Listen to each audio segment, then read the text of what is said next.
Y yo lo que quería arrancar preguntándote, o charlando incluso de lo mismo que te dije antes, Carlos, es de mi profunda curiosidad de los 90, del periodo del cual vos sos un emblema.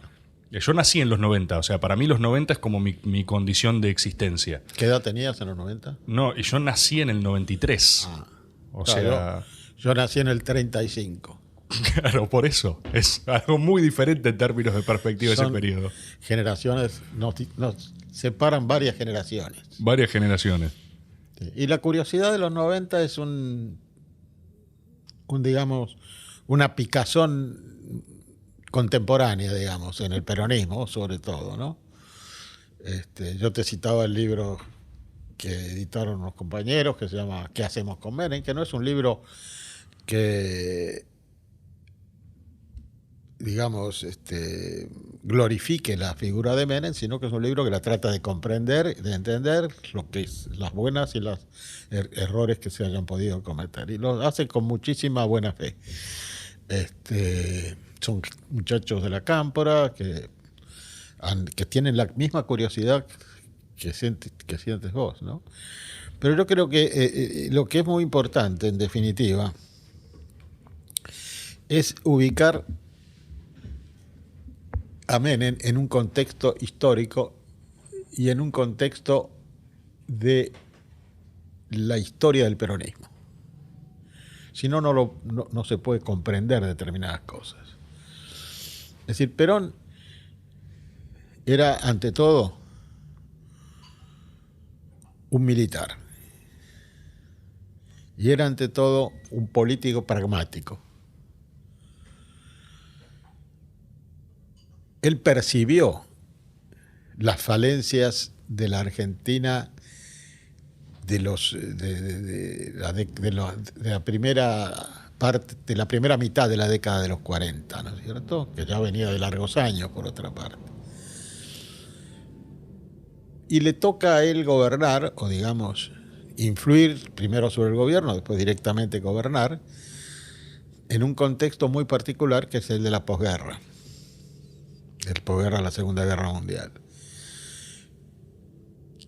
¿Qué quiere decir? Lo que te quiero ir significando para ir comprendiendo de qué estamos hablando es que las políticas sociales, económicas, culturales, no son independientes del contexto global, sobre todo en las naciones periféricas.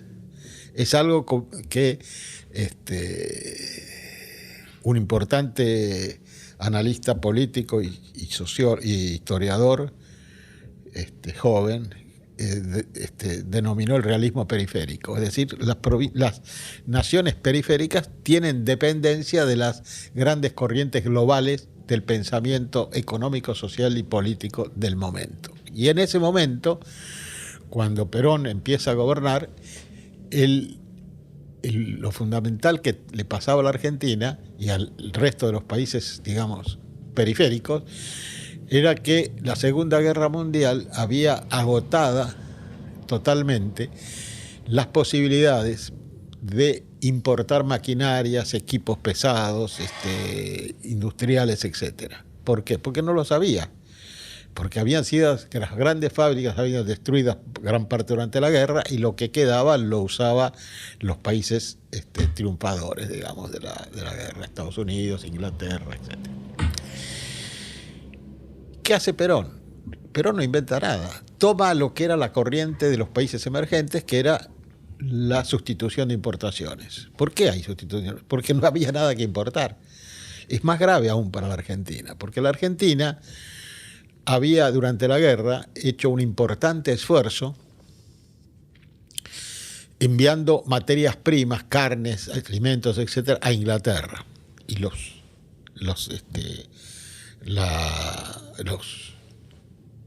digamos, el dinero que se fue acumulando quedaba provisoriamente, se entendía, en el Banco de Inglaterra hasta el final de la guerra.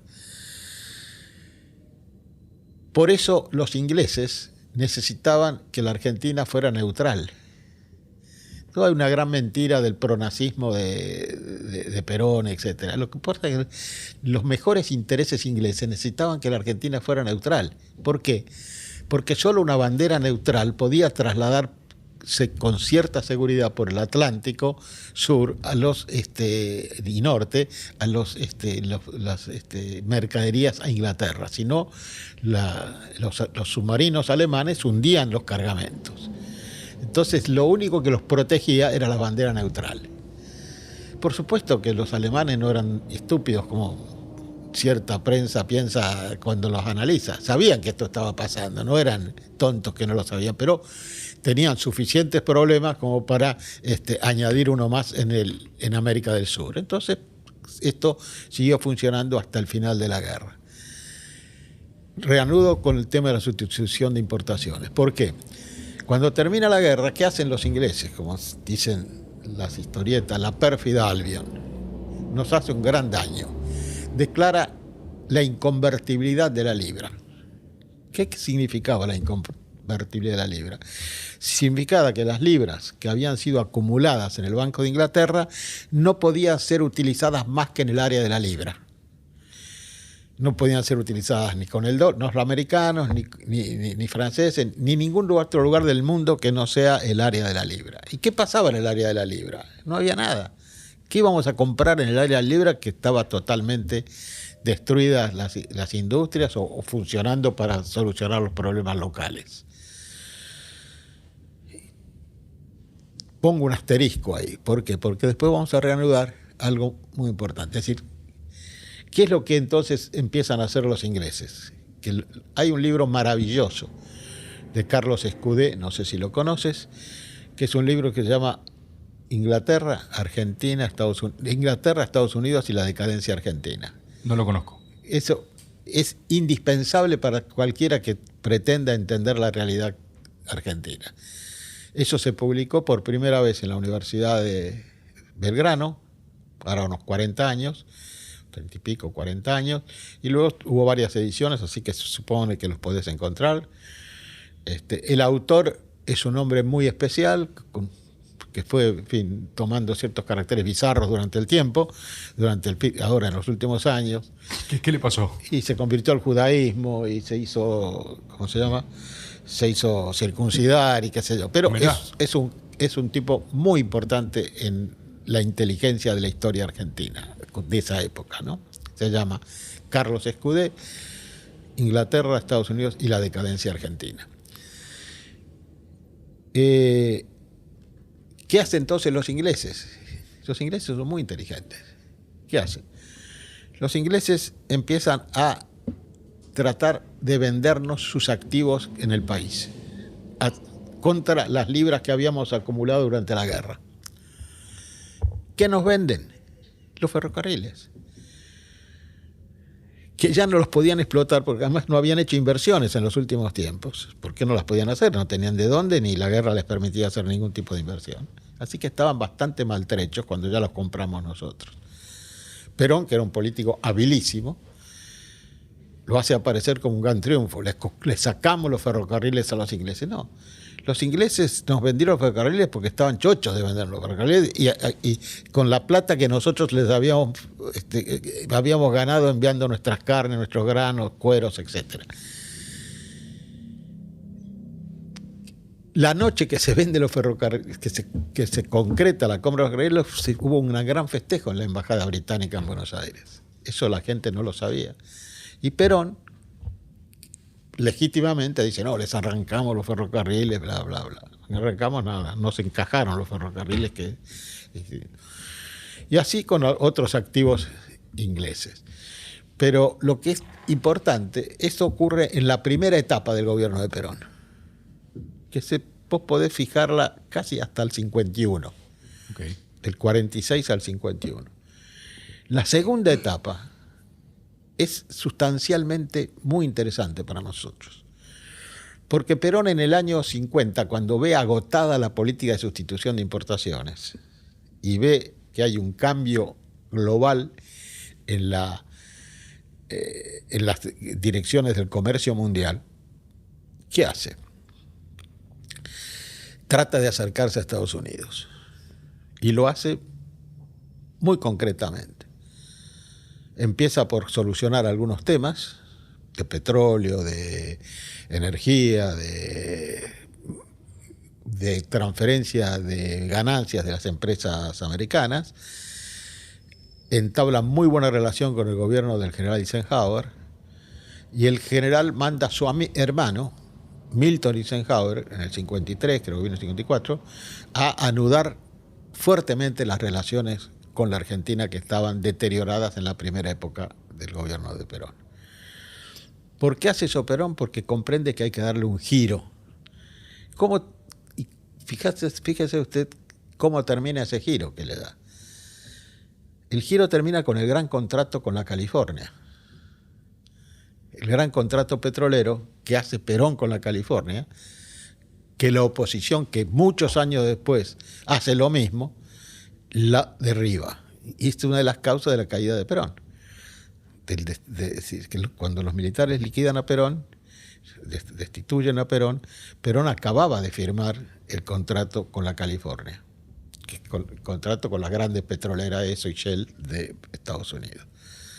Pero no era solamente eso. Prácticamente Perón soluciona casi todos los problemas que teníamos con Estados Unidos. Perdón, ¿vos decís que uno de los motivos de la volteada es justamente ese contrato? Totalmente. Si vos lees en el Parlamento, buscá los diarios de sesiones, los discursos de Frondizi, de Allende, de todos los líderes radicales, era que había vendido al país. Mirá. ¿No es cierto? Eso es muy importante y la gente no lo conoce. Perón le da un giro copernicano a su política económica.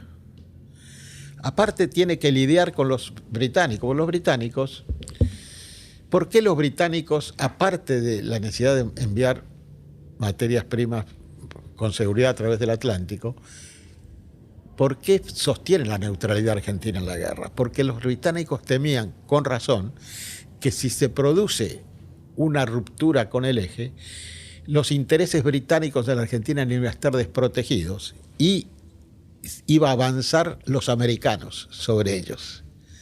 Y eso fue que pasó después, pero muchos años después, ¿no es cierto? Es decir, los americanos ocupan los lugares estratégicos en las finanzas, en la industria, en los ferrocarriles, en las carnes, etcétera, que ocupaban los británicos. Es decir, esa es otra de las razones por las cuales se sostiene la neutralidad argentina, que vulgarmente se dice que había pronazismo, cosa que no era cierta. Era una política de Estado concreta que tiene el sostén de los británicos explícito. Tan es así que muchos años, que antes del final de la guerra hay una conferencia de Potsdam, se llama, donde los aliados, Estados Unidos, Inglaterra, Francia, China y Rusia, analizan, ya estaba ganada la guerra prácticamente, no había terminado, pero estaba ganada, analizan la situación en el mundo, país por país. El secretario de Estado de Estados Unidos tiene en sus memorias los actas de esta reunión. Cuando se llega a la Argentina, Stalin sostiene que hay que ocupar la Argentina. ¿Cómo? Claro, porque decía que era un país que había servido al nazismo, ¿no es cierto? ¿Quién lo defiende a la Argentina? ¿Y quién evita cualquier...? Roosevelt estaba ya medio enfermo, no tenía mucha posibilidad de contrarrestar eso, además estaba medio alejado, aunque participó. ¿Quién es el gran estadista que le evita a la Argentina ese problema, entre otros, ¿no? Churchill, que toma la palabra y dice que no es cierto, que la Argentina coopera, bla, bla, bla, bla, y eso pasa, ¿no es cierto? Mirá, Churchill no tiene una frase que dice hay que controlar a la Argentina porque puede hacerse potencia, algo... No la conozco. La verdad que puede ser que la tenga, no tiene tantas frases, pero lo que es importante es que Él defiende esa postura. Los británicos son los que sostienen a la Argentina, que en el sentido de que la Argentina no ha sido un país colaboracionista con el nazismo. Pero bueno, lo que te quiero señalar, que es muy importante para la historia contemporánea y para nuestra historia ahora, es que Perón cambia. ¿Por qué cambia Perón la política económica? ¿Por qué da un giro así de la política económica? Porque el mundo cambió. Ya terminó la época de la posguerra y el mundo cambiaba. Entonces, es más, Perón le dice a Milton Eisenhower, como está en la prensa de su época, cuando llegó acá de visita, dígale al general que si estalla la guerra, yo seré su subordinado. Ok. Te dice Perón al hermano de Eisenhower. ¿Por qué? Pero también eso tiene una explicación interesante. Porque Perón cometió un gran error estratégico en su política. El único, quizás, que yo le reconozco, ¿no es cierto? En general. Perón estaba muy convencido de que iba a estallar la Tercera Guerra Mundial. Estaba absolutamente convencido. Y que en esa Tercera Guerra Mundial la Argentina iba a tener un papel preponderante. ¿Por qué? Porque estamos hablando de los 50. Las grandes armas de esa época, las armas misilísticas, no alcanzaban nunca a la Argentina desde Rusia, donde podían ser disparadas, sino llegaban casi al borde, un poco de la mitad de Brasil, digamos. Entonces Perón decía, la Argentina va a ser el refugio antiatómico y va a ser además la que va a proveer todos los productos que Occidente necesite. Va a ser el refugio de Occidente, digamos, claro. La Tercera Guerra. En la Tercera Guerra que él imaginaba, estaba seguro que iba a ocurrir. Es una ucronía impresionante, digamos. Vos fijate que él, eso lo escribe él.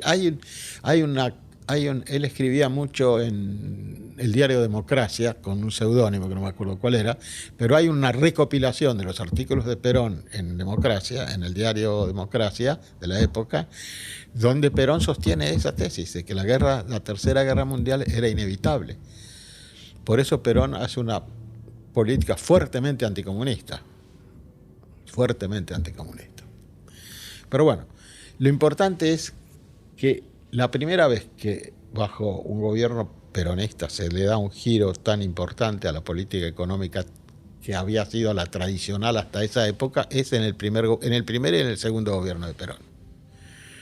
¿Por qué señalo esto con precisión? Porque el segundo gobierno peronista, que realmente el segundo gobierno, porque el tercer gobierno de Perón, del 74 en adelante, es un gobierno muy particular, en condiciones muy difíciles. Perón está muy enfermo, se muere enseguida.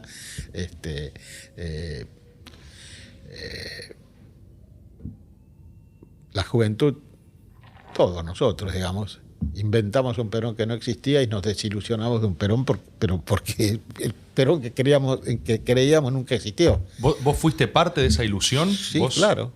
¿Cómo era tu historia en ese momento? Bueno, yo entré al peronismo en el año...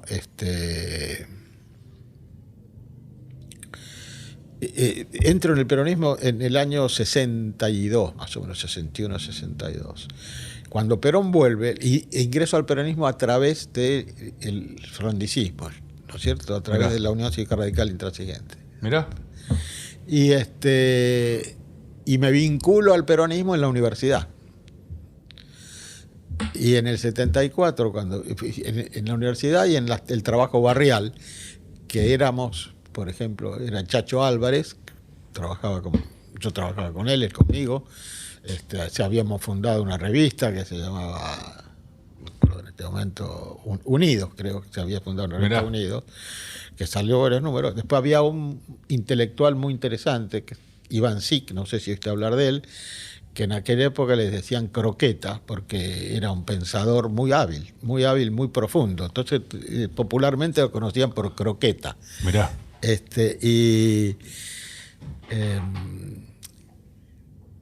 Bueno, me vinculo al peronismo y al trabajo barrial en la universidad. Y cuando éramos casi como fundamos una agrupación, en Derecho, ¿no? En Derecho, que se llamaba Agrupación Docentes Universitarios Peronistas. Cuando viene Cámpora, se interviene en la Universidad de Buenos Aires, lo nombran a Puigros, sí, interventor. Nosotros proponemos un decano que era Kestelboim. Claro. Y cuando el día que asume Kestelboim, viene Puiggrós a hablar y habla Puiggrós por el rectorado, ¿no? Hablo yo por los peronistas, los profesores peronistas, yo ya era profesor de la facultad, y habla, en aquella época se estilaba que el personal de maestranza tenía mucha representación, entonces había un personaje que era el secretario general del personal de maestranza. Sí, eso sigue pasando, los mal llamados no docentes, digamos. Los no docentes, bueno, sí, bueno, habló uno también por los no docentes. En realidad después tuvimos un conflicto casi inmediato con la gente más sectaria de Montoneros, que pretendía que uno ingresara. Y en realidad nosotros veníamos al final a ser casi como una organización de superficie de Montoneros, digamos, ¿no? Y cuando los Montoneros inventan que hay que romper el cerco, no sé si vos te acuerdas. Sí, claro, ubico. La gran manifestación que era que llegaba de donde vivía Perón en Gaspar Campos hasta la autopista, desde Gaspar Campos a la autopista, eran cientos de miles de jóvenes que había organizado por Montoneros para romper el cerco que Montoneros sostenía que López Rega y determinados personajes ejercían sobre Perón, ¿no es cierto? Perón estaba viviendo en Gaspar Campos. Nosotros, la parte nuestra de la universidad, estábamos casi al final, casi cerca de la ¿cómo se llama? De la autopista. Estamos por ahí nosotros, porque tan larga era la manifestación. Impresionante. Para hacerlo breve, quizás tú lo conozcas, ¿qué hace Perón? Y Perón hace lo que cualquier tipo inteligente podía prever, los recibe a los Montoneros. ¿Con quién? Con López Rega, al lado. Claro, vengan a romper el cerco. Vengan a romper. No claro. existe el cerco. Era Perón el cerco. Bueno. Y vos, en todo este proceso, vos decís que vos también como que compraste esa idea de totalmente, Perón. Compramos un Perón que no existía. Después uno con la experiencia que va adquiriendo, vos te das cuenta que Perón era dos cosas, fundamentalmente. No era un revolucionario y era un militar, que no toleraba el tema del desorden, digamos. Claro. ¿Cierto? A Perón lo hiere mucho el tema de Ezeiza, por ejemplo, cuando vuelve al país, ¿no es cierto? Nosotros habíamos ido a Ezeiza. ¿Estuviste en Ezeiza? Sí. No estuve al lado de la tribuna, pero fuimos todos a Ezeiza, sí, eran multitudes que iban a Ezeiza. Claro. Hay un cuento muy bueno de Asís. Mirá. Creo que está en el libro Flores robadas a los jardines de Quilmes, o un libro de estos, donde él cuenta cómo vivió Ezeiza. Y es como lo vivimos todos, es decir, la gente volvía llorando. Ezeiza, volvía llorando. Bueno,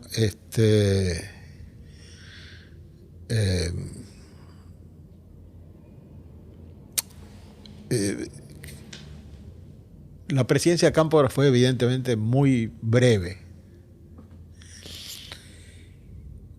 Cámpora era probablemente el hombre más leal a Perón que tuvo en su vida. Tuvo un destino difícil, que en realidad no buscó. Era un poco el entorno que tenía, sus hijos, parientes.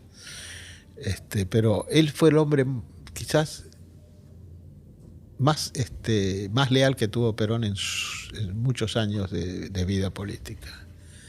Pero Cámpora era absolutamente imposible que traicionara a Perón. Imposible.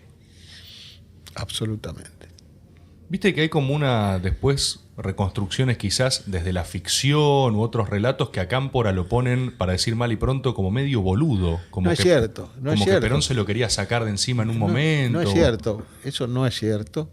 Él tiene una larga trayectoria política, Cámpora, además. No, sin dudas. Y estaba muy ligado a Perón toda su vida. Toda su vida.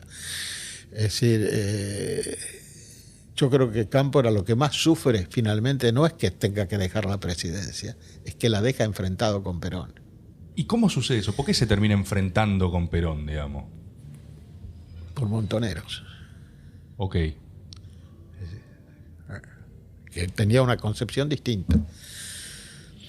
Es decir, yo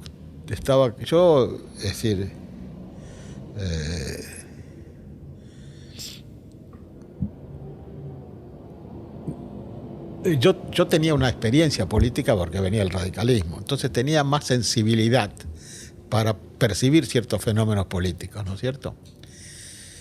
Y en la presidencia de Cámpora, los primeros, la cortísima presidencia, hubo una serie de errores tácticos tremendos, como por ejemplo que se repercutían duramente sobre Perón.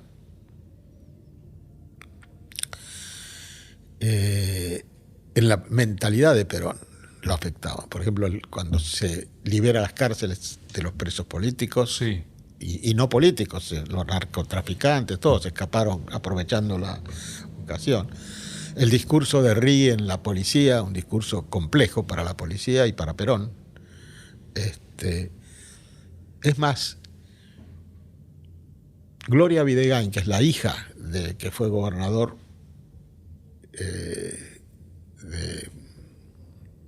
de la provincia de Buenos Aires, de Oscar Videgain, porque después hay toda una serie de gobernadores que caen víctimas de la derecha peronista, de la ultraderecha peronista, digamos, ¿no es cierto?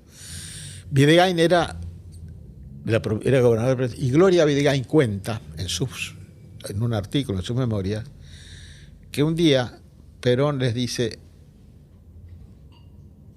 en el gobierno todavía de Cámpora, dice en una reunión privada, social, les dice: la Argentina necesita un Somatén. ¿Un? Somatén. ¿Qué es eso? S-O-M-A-T-E-N.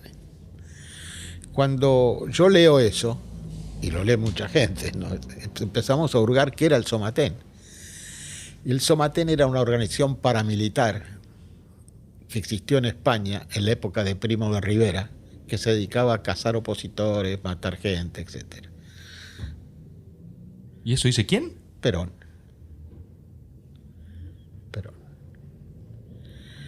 Es decir, Perón preveía que iba a haber fuertes enfrentamientos en la Argentina. O sea, que se pudría todo, digamos. Se pudría todo. Además, es muy interesante, por ejemplo, lo de las 3A, que digamos, esto podría haber sido como una predicción, ¿no es cierto? Una prefiguración de eso, quizás. La prefiguración de eso.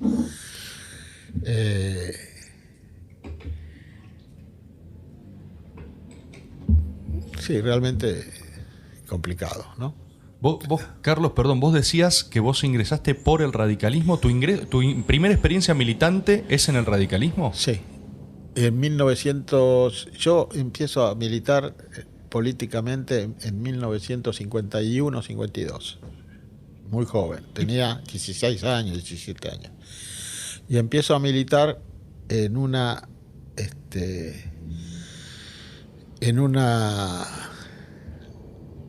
comité, digamos, salía unidad básica, en un comité en San Telmo. Yo soy de Valvanera Norte, es decir, Valvanera Norte es el 11, toda esa zona, ¿no?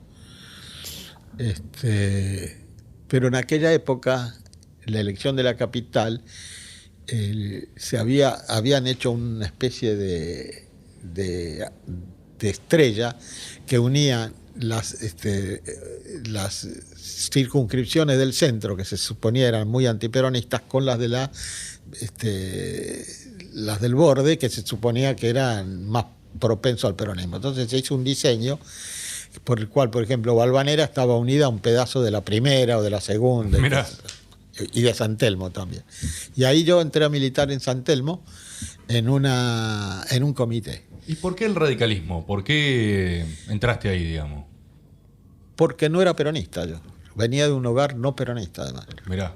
Bueno, tu segundo nombre es Vladimiro, ¿no? Sí. ¿Ahí hay algo ideologizado o les gustó? Yo pensé durante muchos años que había algo ideologizado, porque quería pensarlo, supongo, mirá. ¿no? Entonces, un tiempo antes que mi madre muera, charlando con ella, le pregunto, mamá, ¿por qué me pusieron Vladimiro? A mí me gusta, a mí no es que me disguste, me gusta el nombre Vladimiro. Y mi mamá, ¿qué me dice? Y sabes que yo estaba leyendo muchas novelas rusas en el momento en que vos naciste y me encantó el nombre Vladimiro. Ah, claro, entonces por arte. Claro, porque yo siempre pensé que era por Lenin o por Karl Marx, pues yo soy Carlos Vladimiro. Claro. Pero no era por eso. Así que eso se fue diluyendo. Pero bueno, entonces yo militaba ahí lo conocí en esa época, la elección era la fórmula Balbín-Frondizi, opuesta a Perón-Quijano, de la reelección de Perón estamos hablando, ¿no? Sí, sí. Bueno, ahí lo conocí a Balbín y lo conocí a Frondizi. Lo conocí, vamos a precisar.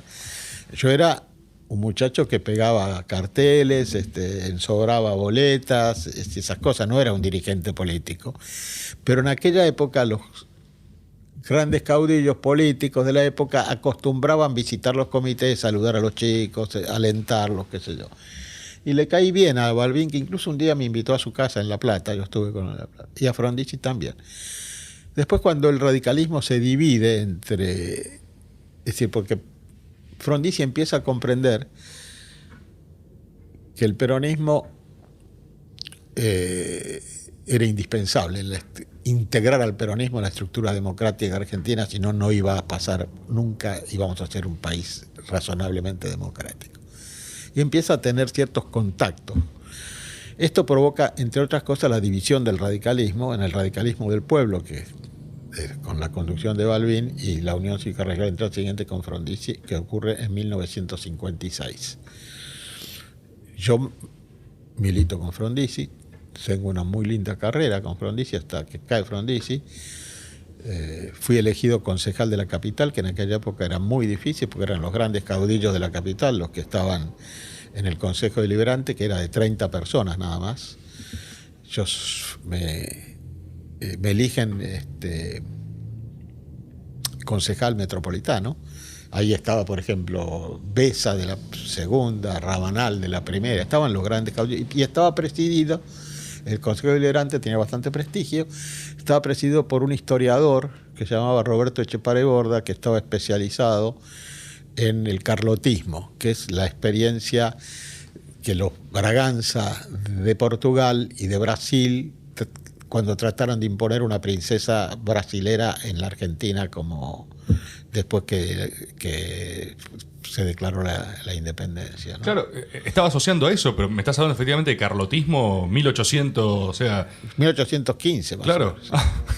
Es decir, esto, digamos, este era Etchepare Borda, ¿no es cierto? Y este hombre, como casi todos los intelectuales, este hombre tenía un problema, que es curioso, pero la Argentina es así. A él lo llamaban doctor. Sí. Y no era doctor. Entonces un señor vinculado a la Marina en Bahía Blanca, que se llamaba Remus Tetus, algo así, que era de extrema derecha, descubrió que no era abogado, ¿no es cierto? Pero era un tipo muy inteligente y muy, muy estudioso. Y lo forzaron a la renuncia, el tipo tuvo que irse del país, lo recogieron en la OEA, donde fue director de Asuntos Culturales durante muchos años. Pero bueno, se divide el radicalismo. Yo llego a ser secretario de la Convención Nacional y presidente de Valvanera, dentro de la Unión Cívica Radical Intransigente. Mira. Era joven, yo era una especie de niño prodigio del radicalismo de aquella época, porque yo había nacido en el 35 y en el 55 tenía 20 años, 20 y pico de años, sí. 57, 58, 20 y pico de años.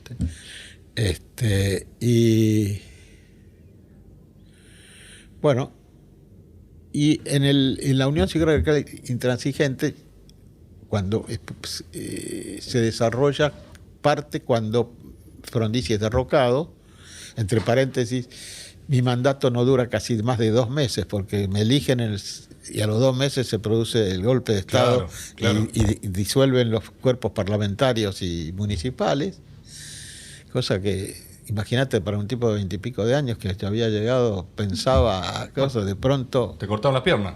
Totalmente. Pero una recomendación que yo me permito hacerle a la gente joven que hace política es que resista, que tenga resiliencia, porque yo seguí trabajando y recién pude alcanzar un puesto público, recién, digamos, el 63 se anulan los mandatos, con Menem, en el 89. Es decir, estuve cruzando el desierto político durante muchísimos años, más de lo que estuve en el gobierno. Yo veo hoy que cierta juventud tiene impaciencia por ocupar cargos, etcétera. Hay que resistir, siempre que uno tenga ideología, ¿no? Porque si tu ideología es solamente ocupar un cargo, no sirve. Bueno, yo me recibo de abogado, porque además en la Universidad Intransigente se dan 2 salas. Porque te voy a decir por qué ingreso yo directamente entonces al peronismo. Porque se dan 2 salas. Una encabezada por Oscar Allende, Sí. que tenía un acuerdo con el gobierno militar, y otra por Frondizi, que tenía un acuerdo con Perón.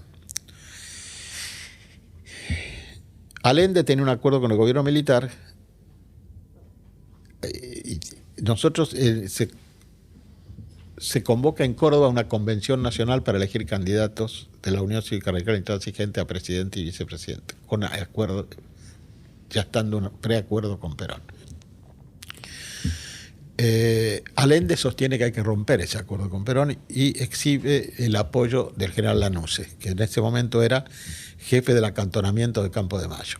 Traía una tarjetita que exhibía en los distintos bloques de convencionales, lo visitó el nuestro también, de Capital, y la tarjetita de un lado decía teniente general, no, coronel, o general Agustín Lanuse, jefe del acantonamiento de Campo de Mayo. Y del otro lado, a mano, escrito, decía: doctor Allende, lo felicito, el tirano prófugo nunca podrá volver a la Argentina. Ya está. Nos mostraba la tarjeta como diciendo: yo tengo el apoyo. Está en mi espalda, digamos. Y además, parte del sindicalismo también tenía atrás. Bueno, nosotros elegimos una fórmula en Córdoba, que se elige una fórmula que era Solano Lima, Silvestre Beñiz. Solano Lima, que venía del conservadorismo popular, y Silvestre Beñiz, que había sido gobernador de Santa Fe con Frondizi, que fue cuando se hizo el túnel subfluvial, por ejemplo. ¿Qué pasa cuando largamos esa fórmula? Que es ahí donde yo dejo de militar en el radicalismo e ingreso directamente en el peronismo. El gobierno designa ministro del Interior, el gobierno militar, a un general que llamaba Osiris Villegas, y lo destituye a un civil que llamaba Martínez, que era el que estaba más o menos de acuerdo en promover una democratización de las elecciones. Y proscribe la fórmula. Claro. Inmediatamente. Bueno, de ahí sale la elección de Ilia, por ejemplo, ¿no es cierto? Con un bajísimo porcentaje de apoyo, ¿no es cierto? Ahí nos damos cuenta, muchos compañeros y yo, de que no había ninguna posibilidad fuera del peronismo, porque si una fórmula que integraba un conservador y un radical intransigente no podía, por sospecha de que estaba ligado al peronismo, no podía subsistir, ¿cuál era la salida? No había ninguna. Imposible. Bueno, entonces ahí nosotros ya empezamos a trabajar en el peronismo, y coincide con que yo dejo la política y retomo mi carrera. Y me recibo de abogado en 1965. Ah, mirá. Tu aproximación entonces al peronismo es eminentemente operativa. Sí. Y en algún momento vos sentís como, o sea, en algún momento, ya te pregunto hasta un nivel más ideológico, espiritual incluso, ¿te hiciste peronista? Me hice peronista, sí. ¿Y hubo algo, un hito, una...? Y me hice peronista porque comprendí, primero, que sin el peronismo no podía existir una república democrática en la Argentina. Y que el peronismo significaba el progreso en muchos... Fíjese usted, hay cosas de la sociedad argentina que uno no comprende y que tiene que comprender para poder trabajar política, socialmente, ¿no es cierto? Es decir, fíjese, la clase media, que está tan de moda, que si existe, que si no existe, que si la destruyeron, si no la destruyeron, la clase media fue profundamente antiperonista siempre, siempre, salvo en la época de Montoneros, donde los hijos de clase media crearon un Perón que no existía, entonces se hicieron peronistas en base a un Perón que se inventó, el Perón progresista, revolucionario, no que no sea que Perón hubiera sido progresista, pero no era la imagen revolucionaria que muchos habían querido construir de él. Entre ellos Cook, por ejemplo. Perón nunca quiso acercarse a Cook en el sentido de cuando lo invitaron a trasladarse en el exilio a Cuba, por ejemplo. Sí, que no quería ir a Cuba. No quería ir. ¿A dónde fue? Y estaba en España con Franco. España, con Franco. Pero ¿qué pasa? Curiosamente, usted sabe que Franco no lo recibió nunca, Perón. Sí, lo sé.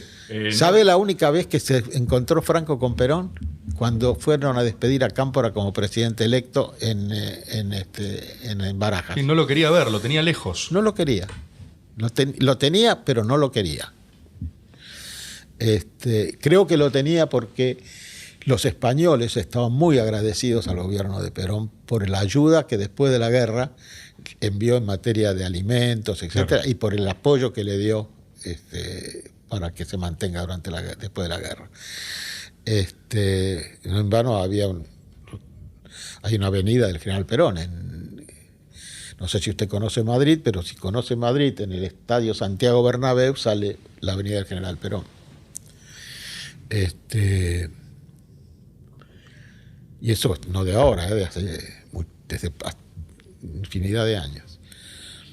Pero... Bueno, ya estamos vos entonces ingresado al peronismo. Totalmente peronizado. Te estaba hablando de la clase media. Sí. Yo vengo de un hogar de clase media. Clase media, digamos, próspera. La prosperidad de mi familia se debe a Perón. Y sin embargo, mi padre siempre fue antiperonista.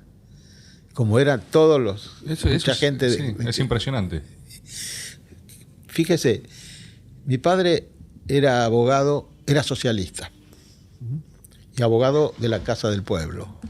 La Casa del Pueblo que fue quemada en un episodio durante el peronismo, ¿no?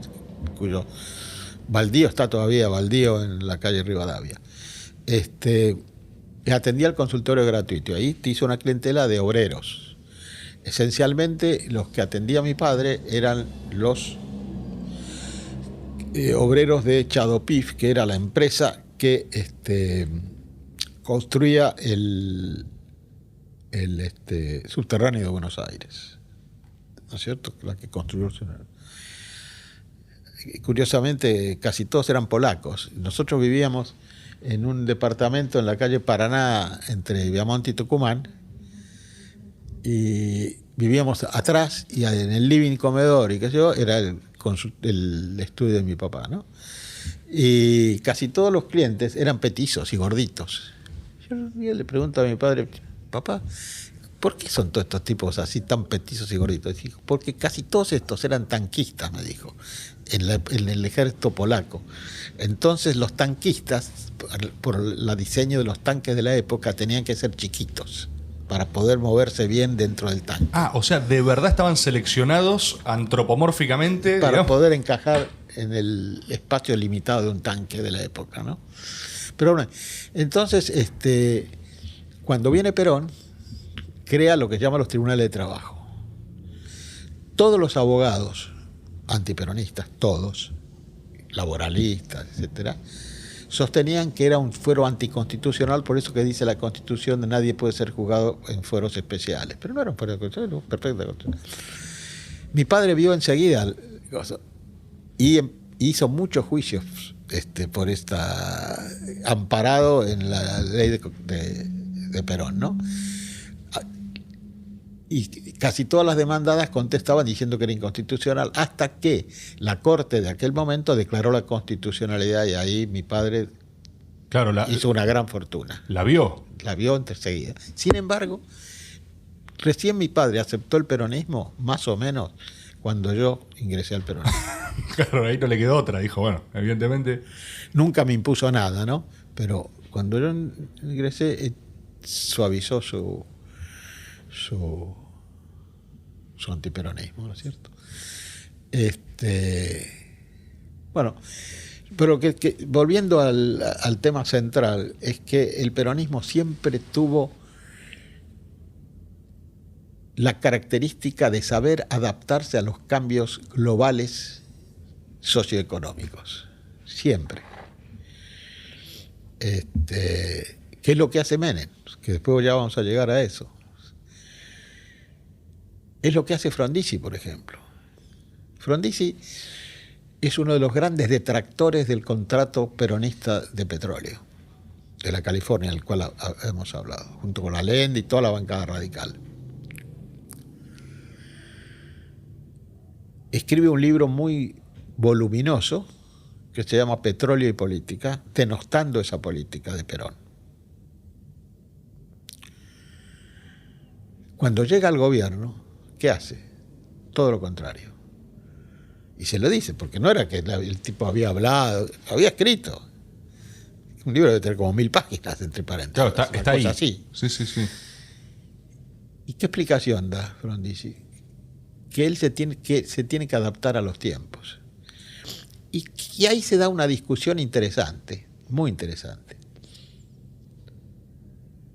Yo escribí en un articulito para Urgente y Especial, que la discusión es esta. ¿Qué tiene que hacer un gobernante cuando llega al gobierno?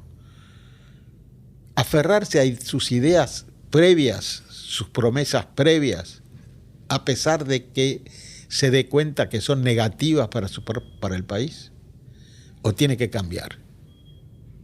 ¿Qué tiene que hacer? Es una gran discusión. ¿Por qué? Porque ¿qué es lo que hay que satisfacer? ¿El ego del candidato que dice, no, yo no cambio, yo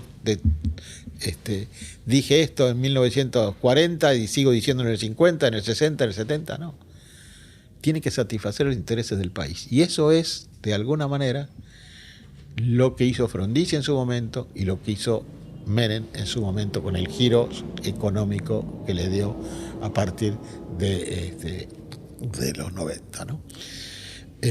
Y hay un libro muy bueno también que se llama en castellano Perfiles de Coraje, que en inglés se llama Profile of Courage, escrito por un joven senador americano que se llama John Kennedy, que después fue presidente de los Estados Unidos, donde él analiza esto y analiza varios ejemplos, y donde dice que el coraje del presidente es cambiar cuando tiene que cambiar,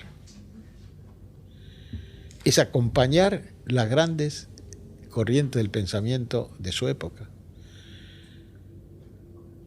Es decir, ¿qué es lo que hace Menem? Y qué es de alguna manera lo que hizo Néstor Kirchner. Es decir, cuando Néstor Kirchner revaloriza el papel del Estado, no había inventado nada. Porque era la corriente mundial prevaleciente en ese momento. Cuando Menem toma ciertos conceptos del consenso de Washington, era lo que estaba en el momento vigente en el mundo. Entre paréntesis, yo creo que uno de los errores importantes que yo reconozco en Menem, se lo dije, por eso lo digo públicamente, se lo dije a él varias veces, cuando se producen las elecciones del 2003, se produce un hecho inédito en la historia política del país y creo que del mundo. En el congreso famoso de Lanús del peronismo, Duhalde hace autorizar 3 candidaturas: la de Kirchner, la de Menem y la de Rodríguez Sá. Todos podían pensar que era una especie de ley de lemas, que el que más votos tenía sumaba a los otros. No, no se sumaban. Cuando usted lo cuenta esto, la gente no lo puede creer. No se sumaban. Cada uno tenía sus propios votos y esos no se sumaban. ¿Cómo se podía ganar? ¿Quién podía ganar? yo estaba en ese momento en Oxford, trabajando en el St. Anthony College, y Menem me llama, me dice, Carlitos, me decía Carlitos, tenés que venir, ¿cómo no vas a estar ausente de esto? Y le digo, bueno, presidente, yo estoy acá. Por respeto y agradecimiento que le tengo, vine.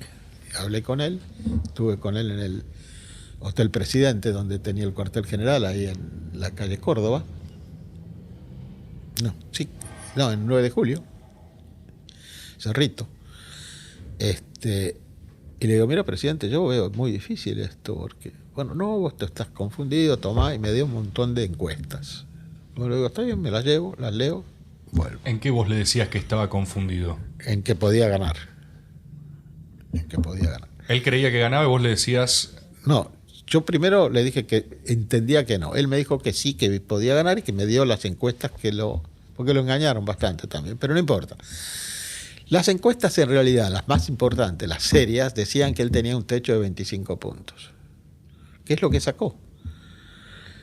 Entonces yo le digo, presidente, con esto, cuando volví con las encuestas leídas, estudiado el tema y hablado con mucha gente, le digo, presidente, vos no podés ganar así. En segunda vuelta, ¿cómo vas a ganar? Con 25 puntos. No, estás equivocado. Bueno.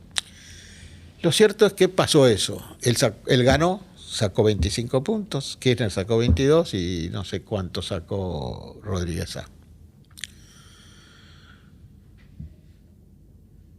Y yo empecé a escuchar el rumor en el entorno de ese momento de Menem de que él no se iba a presentar en la segunda vuelta. Porque evidentemente no podía ganar.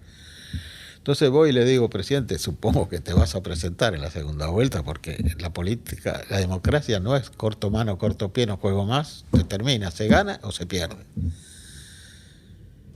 No, Carlito, dice, ¿cómo crees que no me voy a presentar? No se presentó. ¿Por qué no se presentó? Porque los gobernadores que lo acompañaban no querían que se presente, porque no querían perder otra vez en sus distritos. ¿Te das cuenta? Lo cierto es que él no se presenta a la segunda vuelta y lo deja a Kirchner en una situación muy difícil, de 22 puntos. Un presidente de 22 puntos, casi un Ilia. Pero en la época de Ilia tenía una gran ventaja, que estaban los militares. Sí, la espalda era otra. La espalda era otra. Acá no había esa espalda, afortunadamente. Y Kirchner, la verdad, hay que reconocerle, tuvo el coraje, la inteligencia de poder reconstruir el poder presidencial, porque si no, el país iba a un presidente de 22 puntos que podía haber llevado a la ingobernabilidad de la Argentina. Y él en ese sentido tuvo la capacidad, el coraje, la inteligencia de reconstruir el poder presidencial. Por supuesto, a mí no me gusta el sentido que él elige como enemigo a Menem en ese momento, como referente para poder reconstruir el poder presidencial. Pasa que también en perspectiva le hizo mucho daño Menem al bajarse, entonces totalmente. le queda justo. Al país le hizo daño, más que a él. Al país le hizo daño, porque el país podía haber quedado en una situación muy difícil. Porque la verdad que Kirchner tenía sobre Menem una opinión totalmente distinta a la que esa. Está grabado, que se ve en internet, lo pueden encontrar, el discurso donde Menem está en el palco, estoy yo, está en el sur, en Santa Cruz, y está hablando Kirchner, donde dice que Menem es el mejor presidente que tuvo la Patagonia en su historia, ¿no es cierto?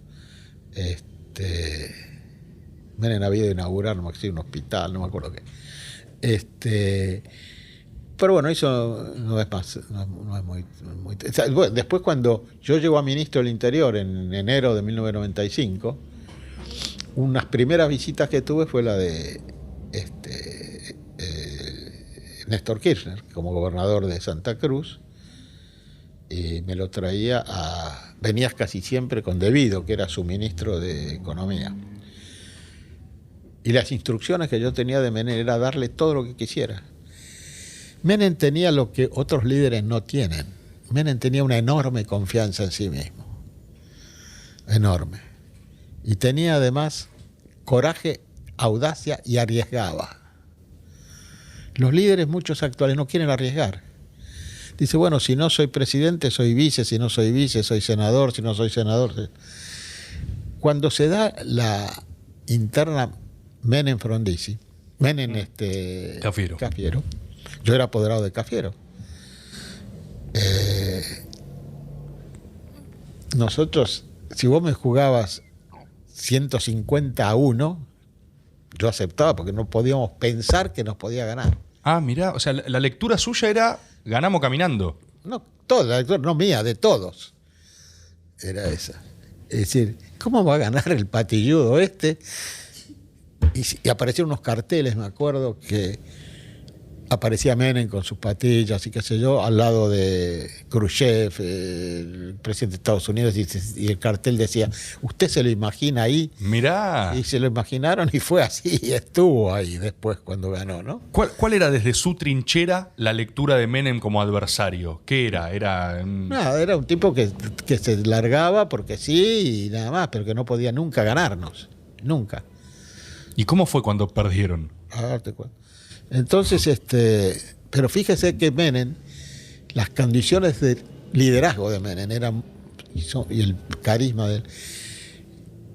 Cafiero, para tratar de unir el partido, a través de Eduardo Menem, le ofrece a Carlos la vicepresidencia.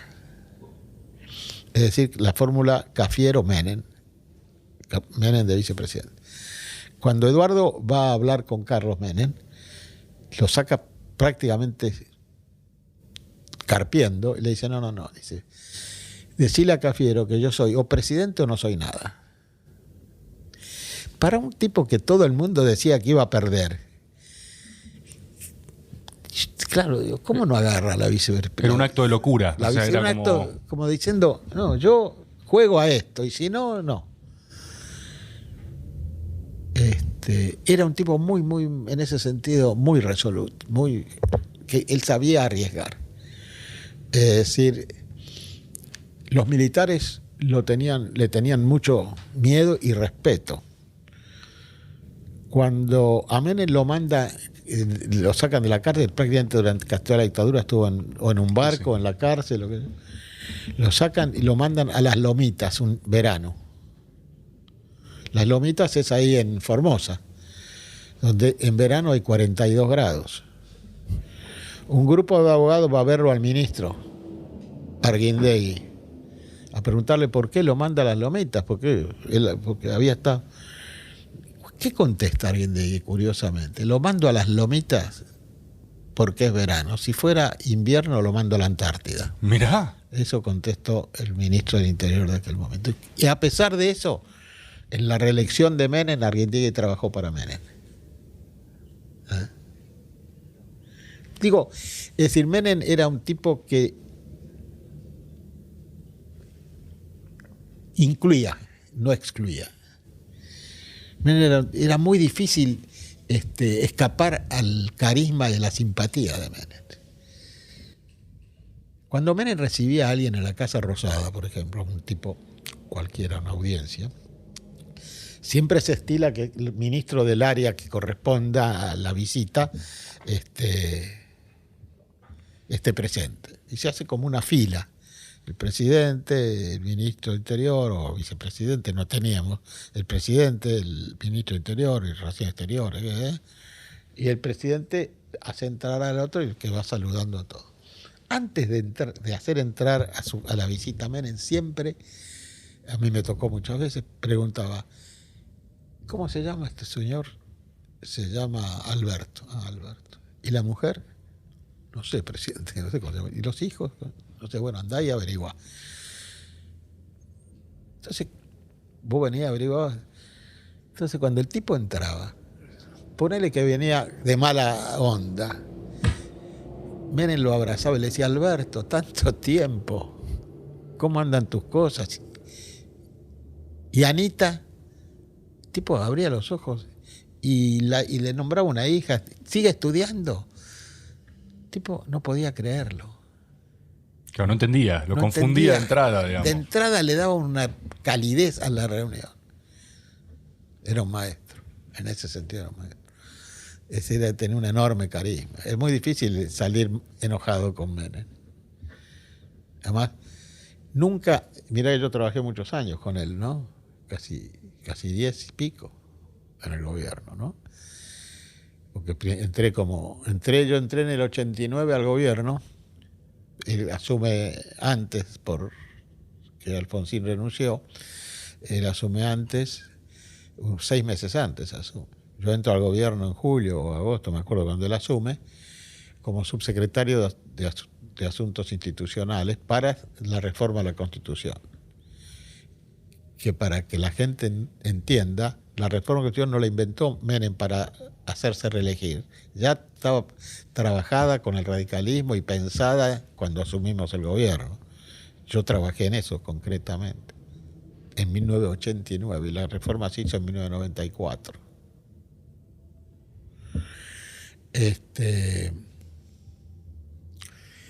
Cuando Menem me designa ministro del Interior, otra cosa de color, digamos, me designa ministro del Interior, Clarín titula a grandes titulares Corach, ministro del Interior, ¿no? Grande. Pero eso no es lo interesante. Lo interesante es un cuadro grande que hay así abajo, porque el INDEC había dado recién su informe sobre la inflación, y dice, el cuadro decía, la menor inflación en 51 años.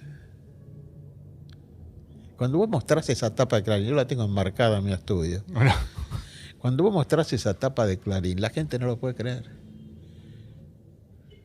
Una inflación de 2, 3 dígitos. Hoy tenés una inflación de 50%. Sí. Pero lo que es muy interesante es que en realidad los radicales no supieron manejar la sucesión de Menem, no supieron manejarla.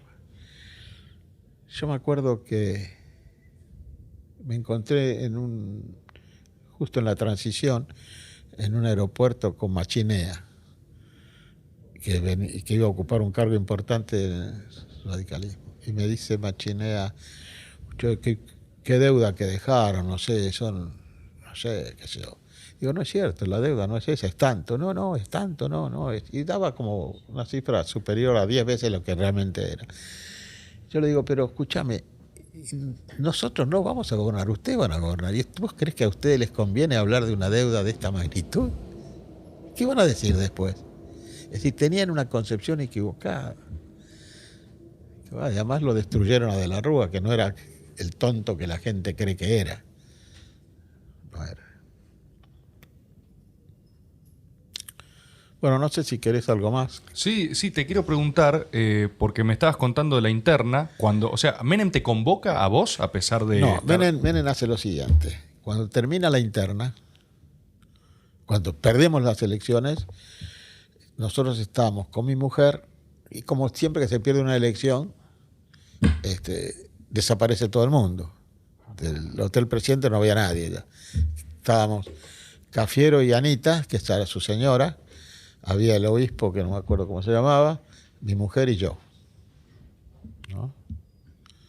Éramos todo lo que quedaba ahí en el hotel, en el despacho de Elías, que era el dueño del hotel. Y en eso llega una comunicación que Menem iba a venir a saludarlo, a Cafiero, ¿no? Esperamos como 2 horas, no vino. ¿Por qué? Porque, bueno, hablaron que no podía salir de la casa de La Rioja porque estaba rodeada de compañeros, era imposible salir de ahí. Que él estaba en la casa de La Rioja, que iba a venir Bauzá a saludar. Y vino Bauzá a saludarlo a Cafiero, bien, muy bien. Y después Menem tiene la enorme inteligencia de convocarnos a todos. A todos. Nadie quedó afuera. Y eso que los 2 o 3 días posteriores al triunfo había muchos compañeros nuestros del cafierismo que decían que había que irse del país. Nombres no quiero dar porque ocuparon cargos importantes en el gobierno de Menem. Los hizo parte. Todos. Incorporó a todos. Con lo cual incorporó buena parte del mejor peronismo también, ¿no? Claro, se llevó se armó el All Stars, digamos, los mejores equipos de los dos frentes. Exactamente. Y yo, por ejemplo, cosas que así, por favor, te quiero preguntar, porque del periodo específicamente, sí. ¿Puede ser un vasito de agua? Sí, claro. Ahí te alcanzamos. Está bien, está bien. En los 90, digamos, ese periodo grande, ¿a vos te tocó capear como temporales grosos, digamos? O sea, les pasaban cosas importantes ahí en los 90. ¿Tuvieron...? Por ejemplo. Y se me ocurre... Gracias. No, era. Es como que me gustaría entender, primero, ¿qué eras vos para Menem? O sea, ¿en qué se arreglan? Porque uno tiene su función ministerial y después tiene su función más en el esquema. Menem tenía mucha confianza en mí. Mucha. Además, Menem tenía confianza en mí y en mucha otra gente. Ojo, no era que yo era el único privilegiado de la confianza del presidente. Menem tenía Menem delegaba, sabía delegar. Menem delegaba todo. No es que se desinteresara, delegaba. Y le gustaba mucho jugar al golf, por ejemplo. Generalmente los jugadores de golf, cuando están jugando, no quieren que los interrumpan. Yo muchas veces hablaba, porque quería consultarle algo, me atendía un edecán, me decía, ¿estás jugando al golf? Ah, bueno, le digo, déjalo. No, lo voy a atender igual. Y me atendía, sí, seguía jugando. Es decir, además, él delegaba y elegía a los mejores para ser sus funcionarios. No tenía problema. ¿Por qué no tenía problema? Porque él sabía que el jefe era él. Ahí está la seguridad de la que vos hablabas, Está la seguridad, ¿no? de la que yo te hablaba. Él era el jefe. Todo el mundo sabía que el jefe era Menem. No necesitaba estar demostrándolo a cada rato, maltratando a uno, insultando a otro. No. Todo el mundo sabía que era el jefe. Nunca en tantos años lo oía hablar mal de nadie, ni insultar ni maltratar a nadie. ¿En serio? En serio. No, Nunca. Gritos, puteada, está como Nunca. completamente asociado a la idea del poder. No, Como... nunca. Absolutamente nunca. Hay un cuento muy lindo que contaba Menem. Mirá. A veces íbamos en el avión presidencial y bueno, él venía y contaba ahí cuentos. Uno de los cuentos que más me impactó a mí, que contaba él mismo, Sí. era el siguiente. Dice que un padre, el nene le empieza a cargosear que quiere un monito. Ok. Monito. Papi, quiero un monito. Pero nene, si vivimos en un departamento, ¿qué vamos a hacer? Lo único que nos falta es un mono acá. No, papi, quiero un monito. Bueno. ¿Cómo terminan esas cosas? Vos no sé si sos padre, pero lo saben todos los padres. Va a comprar un mono, ¿qué va a hacer? Ok. No le queda otra, hay que comprar mono. Hay que comprar un mono. Va a la animalería, digamos, al negocio animal, hay un montón de monitos en sus jaulitas. Bueno, entonces el nene dice, ay, papito, me gusta este monito, que está ahí. Bueno, entonces lo llama al vendedor, trae la lista de precios, el vendedor, y el tipo le pregunta, ¿cuánto sale este mono? Y este mono, a ver, $500. ¿$500 un mono? Está salado el mono. ¿Pero qué estamos hablando? Bueno, señor, dice, este mono sabe bastante inglés y hay algunas nociones de francés. Ah, no. Nene, este mono no nos sirve. Bueno, papito, ¿y este bonito? Este sí me gusta también. Entonces el tipo le pregunta, ¿y este mono? Y este mono sale $1.200. No. ¿Cómo 1.200? ¿Y este qué pasa con él? Bueno, este sabe inglés, sabe francés, tiene nociones de alemán y algo de física. Puta. Bueno, nene, este mono no nos sirve para nada. Y el otro, ¡ay, este monito me gusta! Este monito, ¿y este mono, señor? Entonces ya tenía el vendedor, yo estaba medio...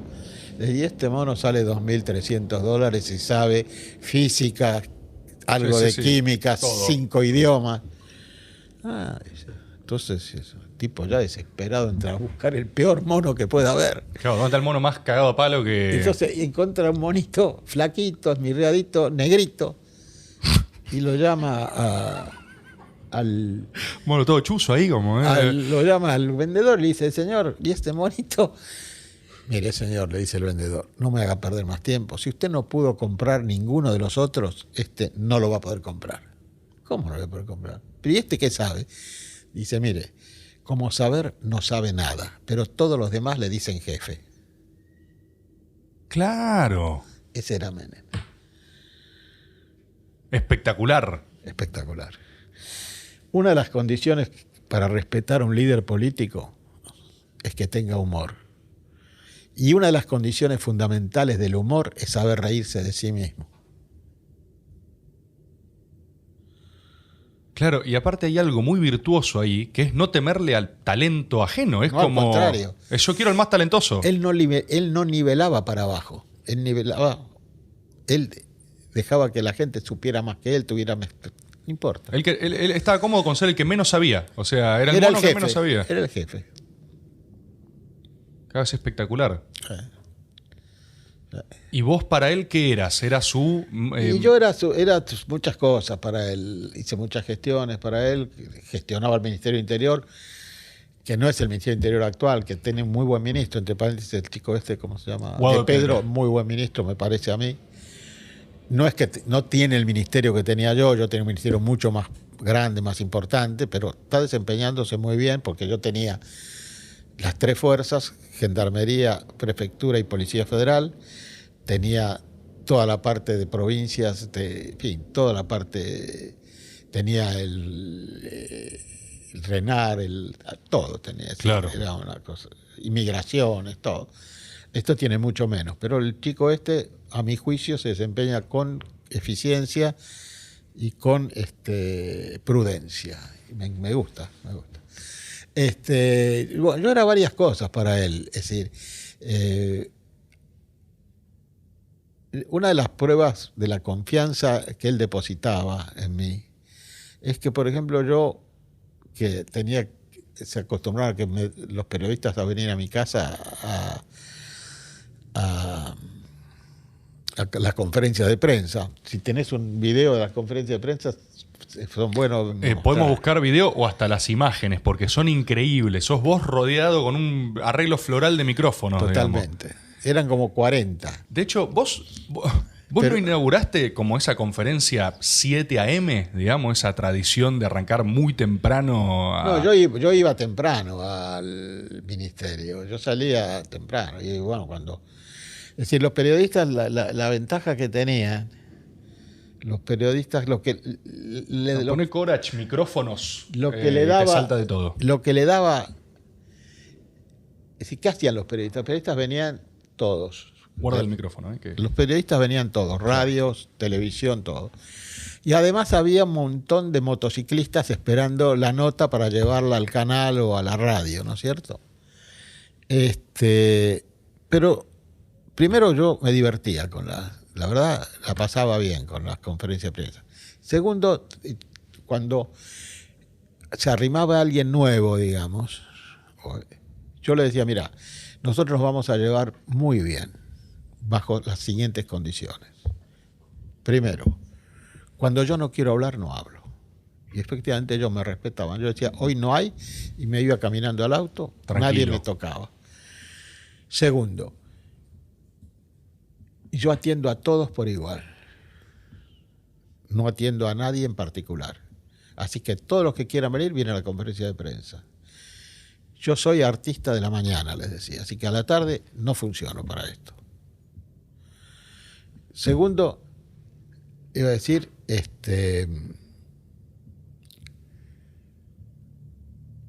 pueden preguntar lo que quieran.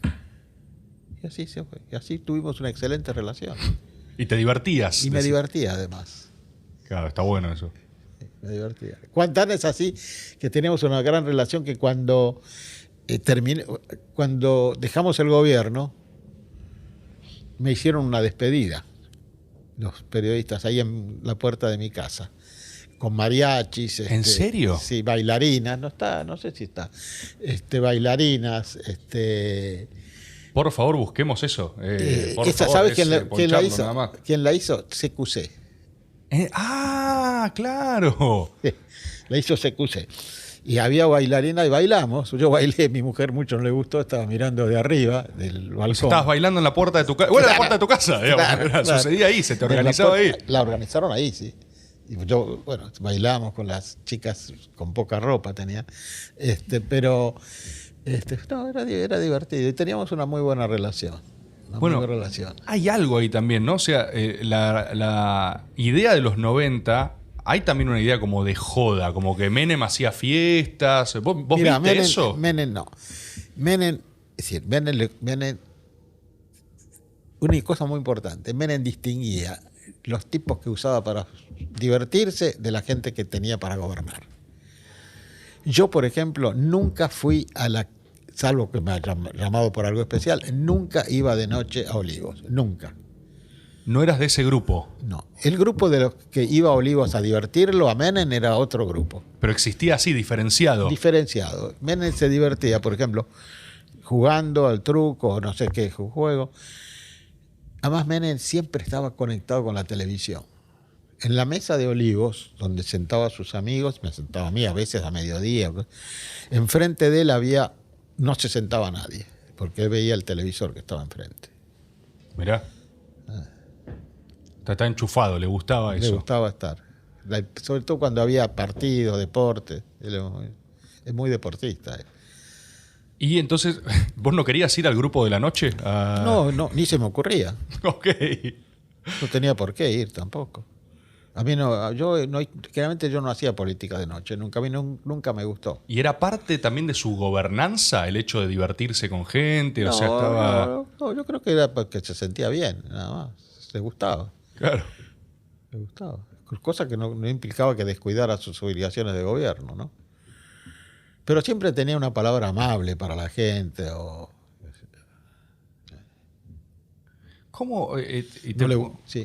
No, decime.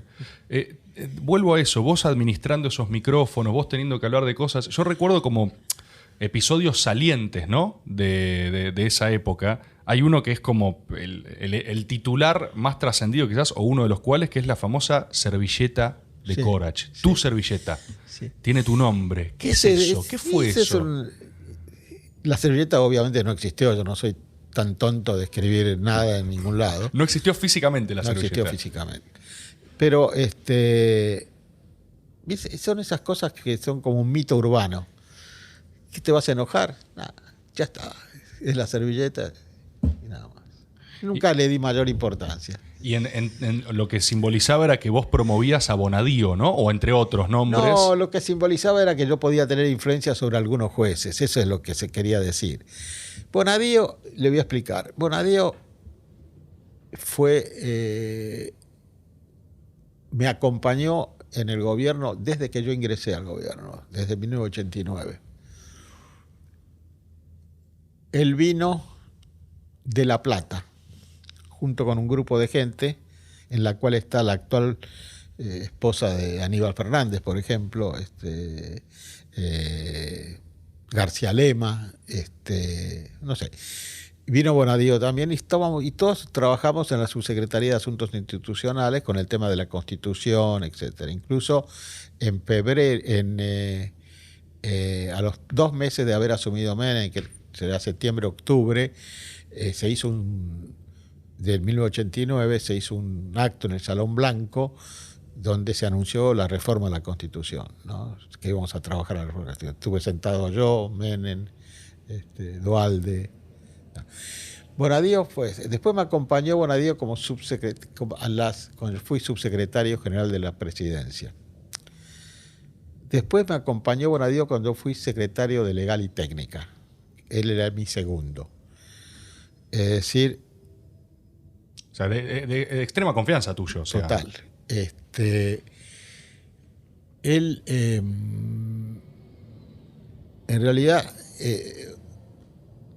Bonadío tuvo 2 etapas, digamos.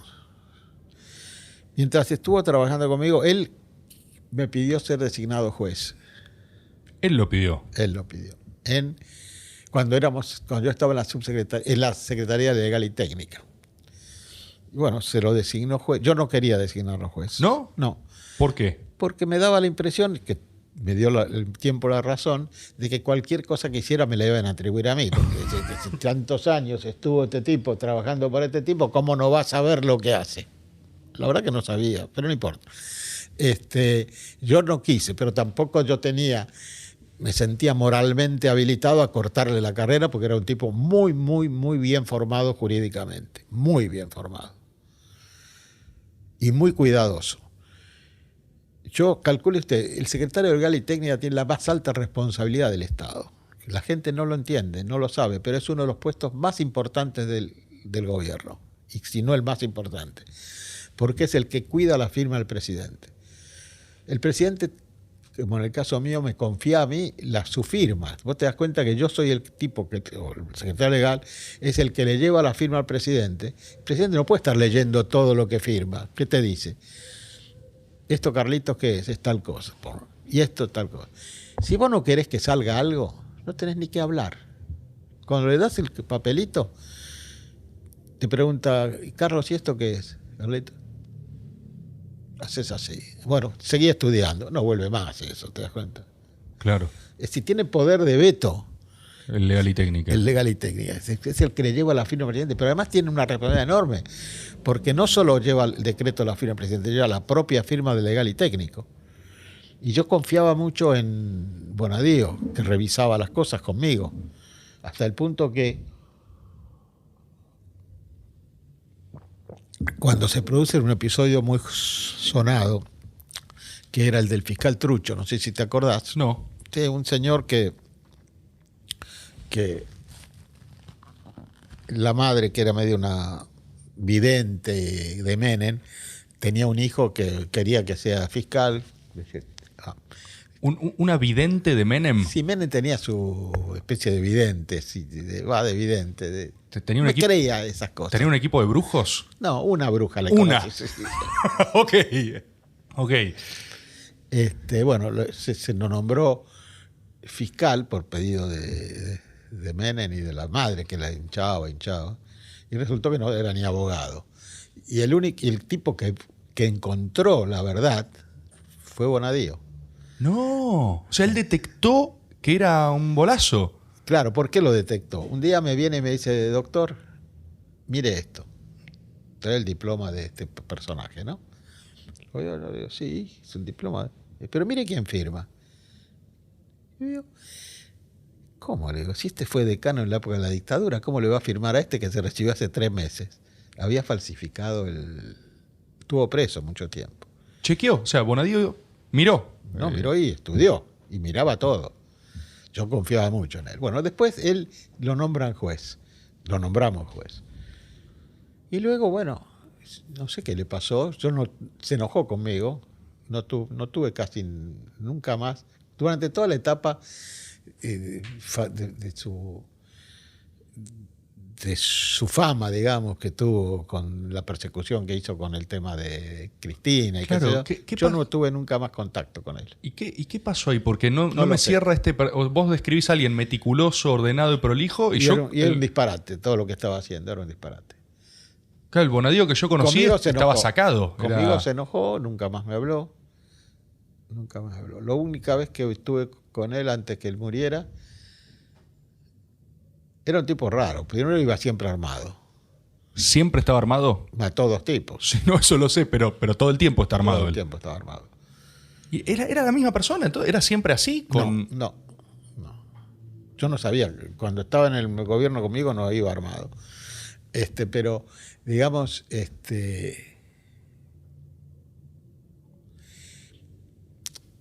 realmente fue lamentable.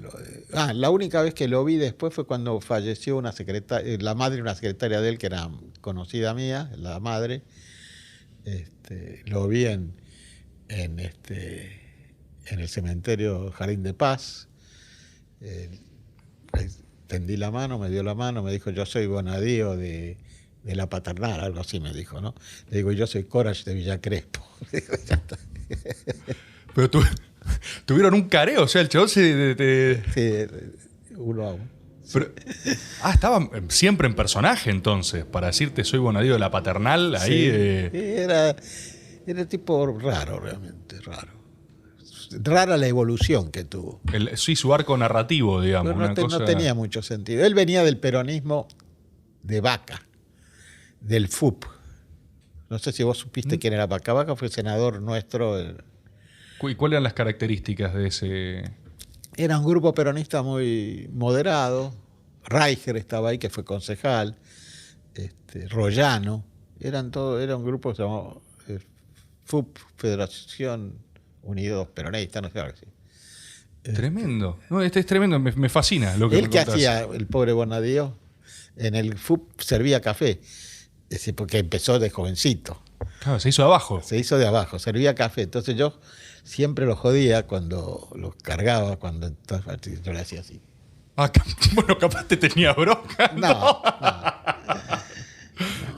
Y lo cargaban cuando mató dos tipos, la gente cuando entraba ahí le hacía, levantaba la mano. Buenísimo. No dispare. Berbisky lo llama el doctor Glock, Claro, por eso, por la pistola. claro. Ahí, bueno, otra cosa que me fascina mucho, yo veo, viste, hoy por hoy, o los gobiernos que yo conocí, que yo viví, cómo a veces tenés que salir a dar explicaciones o pasan cosas, viste, que... Y me interesa preguntarte tu perspectiva, o sea, del otro lado, vos muchas veces poniendo la cara a los micrófonos justamente, y ahí es donde digo que había como episodios salientes. Por ejemplo, cuando fue todo lo de, no sé, la venta de armas, ¿no? A Croacia, creo que era. ¿Vos capaz tuviste que dar la cara a eso? O sea, ¿cómo enfrentaba eso el gobierno? ¿Era una crisis interna? ¿Era un problema? No, nunca fue un problema, porque en definitiva la resolución judicial del tema se dio cuando Menem ya no era presidente. Claro. Así que yo no lo viví mucho eso. No fue un tema específico tan importante en ese momento. Después sí, incluso Menem estuvo preso en una quinta de Gostanián, Sí. que no se sabe qué era peor, si estar preso en la quinta o en la cárcel, porque era una quinta horrible. Pero bueno, yo lo visitaba casi todos los días. Es que en ese momento él estaba casado con la Boloco. Y otros, y por ejemplo, se me ocurren otros, no sé, bueno, todo lo de Chabrán también fue ahí, ¿o no? Lo de Yabrán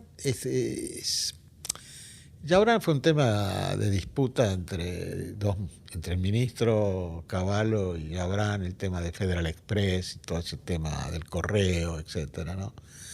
Y yo creo que, es decir, lo fundamental cuando vos afrontás un tema de este tipo es no mentir.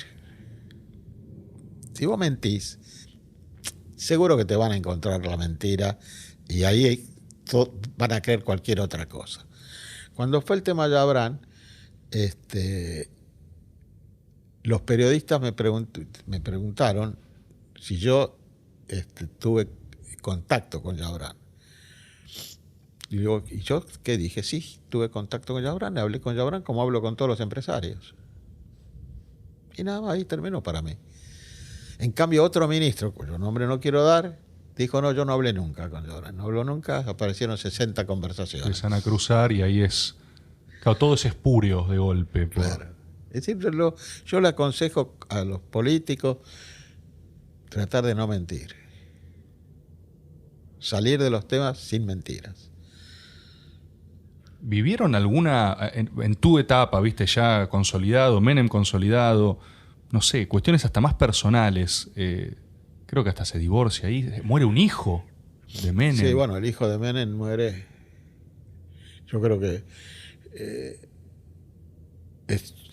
Zulema nunca se lo perdonó eso a Menem. Yo creo que Menem cometió ahí un gravísimo error de padre, es haberle dado un helicóptero a chico.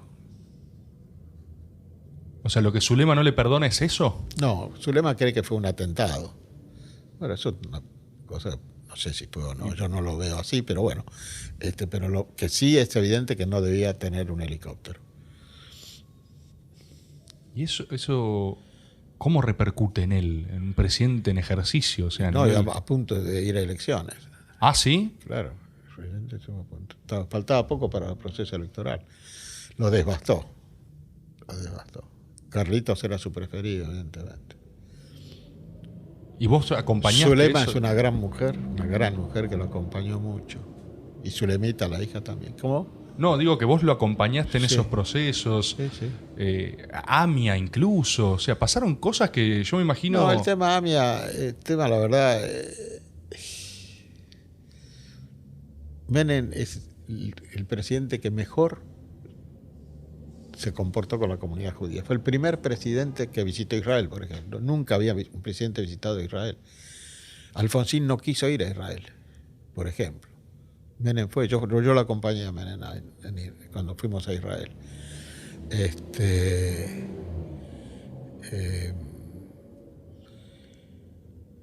Lamentablemente no hay... El tema AMIA no tuvo ninguna aclaración de sus perpetradores, ¿no es cierto? Incluso Menem autorizó que venga al país el FBI, la CIA, hicieron todas investigaciones muy flojas, la verdad, muy flojas. Y esta es una de las grandes deudas que tiene el país, más que Menem, porque se demostró ningún otro gobierno avanzó absolutamente nada sobre ese tema. No porque no se quisiera, imagínense, cuando venían a decirme, mire, que Menem concubre, le digo, pero escúcheme, muchacho, ¿qué mejor puede ser para Menem que descubrir quién fue? ¿Qué prestigio mayor le puede aportar a un presidente que saber quiénes fueron los autores de este atentado? ¿Por qué no lo va a hacer? Es así. Pero son cosas que se internalizan y bueno, pasa esto. ¿Sabes aparte por qué te pregunto estas cosas? Es como que cuando yo comparo algunos problemas presentes o crisis políticas actuales, y es como que reviso el periodo del menemismo, me da como la impresión de que tenía como el cuero muy duro. Como si las balas no entrasen o... Lo que pasa primero es que nosotros no nos escondíamos. Cuando había un problema salíamos a dar la cara, a hablar, a explicar dentro de lo posible.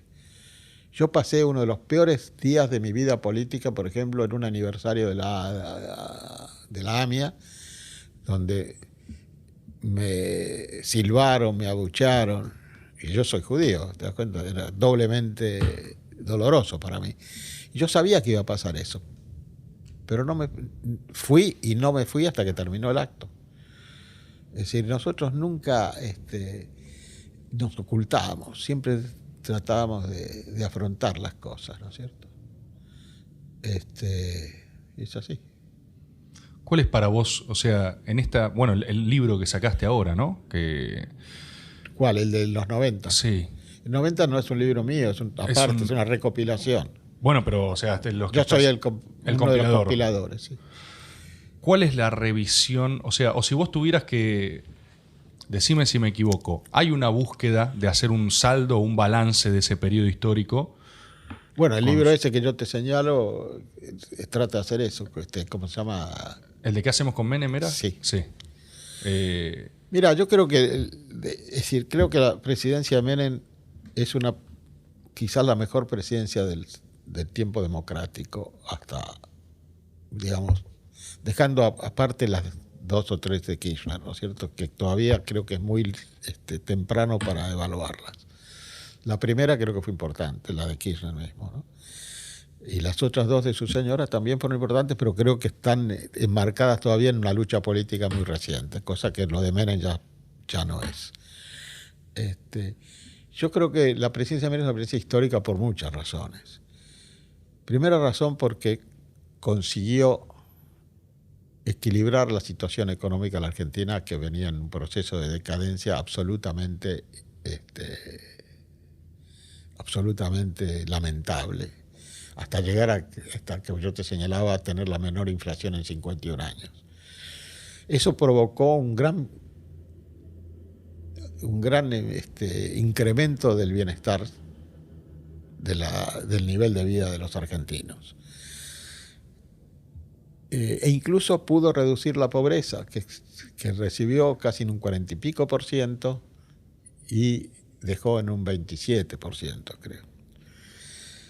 Después es decir, todos hablan, por ejemplo, de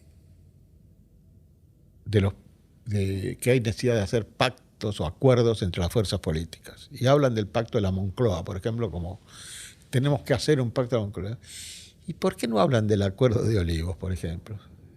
Que fue mucho más importante para la Argentina que lo de la Moncloa para España, que le dio una constitución a la Argentina. Es decir, los argentinos tratamos de ver cosas afuera del país cuando podemos verla adentro. ¿O no hicimos el acuerdo entre las principales fuerzas políticas del país? 14 partidos participaron de la Convención Constituyente. No es una constitución impuesta. Y es la primera vez en la historia argentina que una constitución se hace por acuerdo y por consenso. Porque la primera, la del 52, se hizo sobre la derrota de Rosas. La del 52 sobre la derrota de Rosas. Las reformas del 60 sobre la derrota de la Confederación. La del 49 fue una imposición del peronismo sobre la sociedad. La de los militares, la del 57 fue una imposición de los militares. Si la única constitución argentina que se hizo con el consenso de la sociedad fue esta. Y se le introdujo reformas sustanciales. Sustanciales. Es decir, esto es un monumento indeleble a la presidencia de Frondizi. Imborrable. ¿Qué otro presidente dejó una constitución de consenso?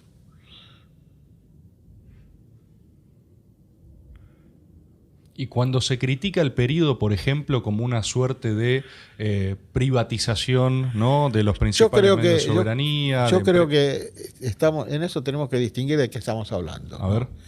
Porque si hablamos de las joyas de la abuela, yo me pregunto, por ejemplo, tú eres muy joven, pero puedes consultar a tus padres o a quien tenga. Antes de que Menem privatizara las comunicaciones, los teléfonos. ¿Puedo parar un minuto? Sí, no pasa nada. Gonzalo Vergara.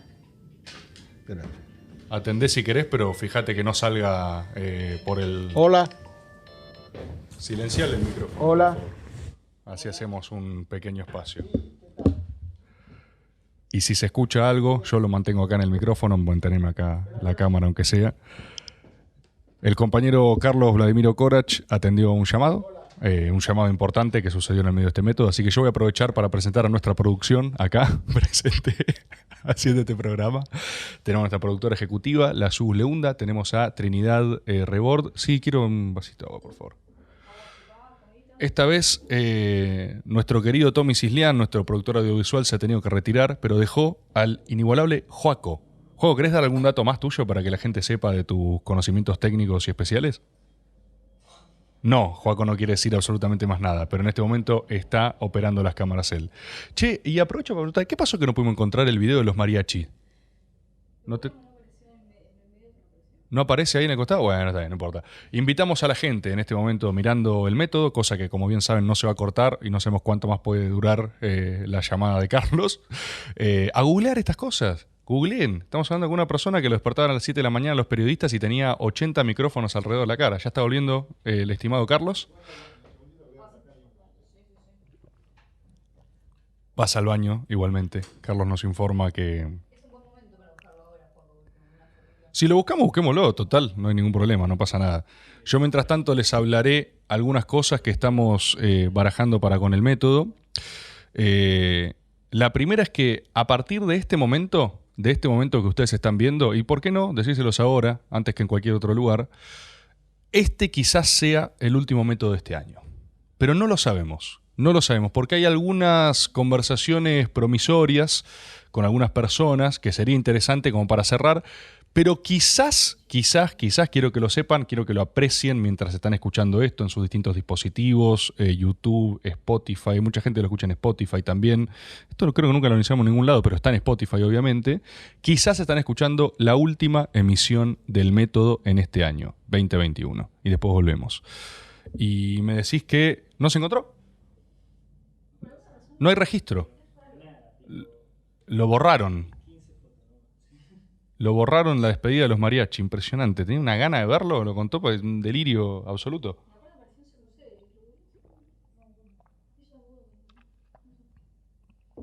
¿Y las fotos todas microfoneado? Es así, yo las he visto. Esa, Corach micrófono, Corach periodista. Para romper las bolas igual nomás, para... Bueno, ahí hay una. Yo he visto más incluso, más intenso, mirá. Preparémosela para cuando vuelva al baño, que lo reciba su propia imagen.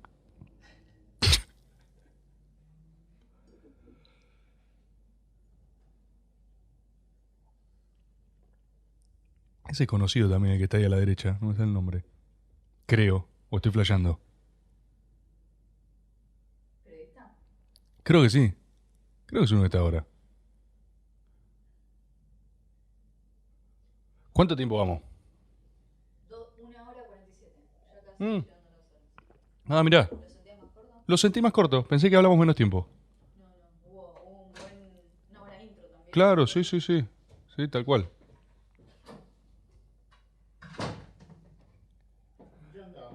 Ahí, Carlos, te encontramos un registro gráfico con tus micrófonos. No, ¿sabés que estábamos charlando mientras te acomodás? Estábamos hablando justamente de la suerte de crítica al periodo con respecto a las privatizaciones, ¿viste? A los espacios, así. Guarda acá para que te acomode, aprovecho mientras. Ahí y te dejo. En el periodo anterior a ver, conseguir un teléfono era imposible. Imposible. Incluso la gente compraba un pequeño departamento con teléfono para poder trasladarlo a un departamento mayor. Era imposible. Se hizo un plan en la época de Alfonsín que fracasó totalmente. ¿Vos te imaginás lo que hubiera sido este país si Menem no logra modernizar las comunicaciones? ¿De qué internet nos íbamos a estar hablando? ¿De qué wifi? Así que eso de las joyas de la abuela es muy, muy relativo. Después, YPF. Nosotros en YPF, ¿qué conseguimos? El autoabastecimiento. Nosotros exportábamos petróleo y gas. Se perdió. Se perdió. Que haya habido privatizaciones mal hechas, puede ser, seguramente. Puede ser. Pero el concepto genérico, además, de privatización era correcto. Además era correcto porque era la tendencia mundial en ese momento, como yo te advertí. Como hablabas al principio. Como hablaba al principio. Pero, no, en general, es decir, no sé si hay alguna privatización en especial lo que querés preguntar, pero lo que yo te puedo decir es que en general las privatizaciones fueron muy beneficiosas para el país. Después el salto en la explotación agropecuaria que hubo acá en el país. ¿Por qué? Porque se modernizó. Se permitió el ingreso de nuevas maquinarias, de nuevos sistemas de riego. Es decir, la Argentina se abrió al mundo. Es más, el tema de la convertibilidad, por ejemplo. Sí. El peronismo pierde las elecciones con De la Rúa. ¿Por qué? Porque mientras la sociedad argentina tenía la convertibilidad como un ícono que no se podía tocar, cosa que era errado, que había que haberlo modificado un poco, quizás la canasta de monedas o qué sé yo no soy economista, pero mientras toda la sociedad argentina digo, no, ¿cómo va a tocar nuestro candidato hablaba contra la convertibilidad?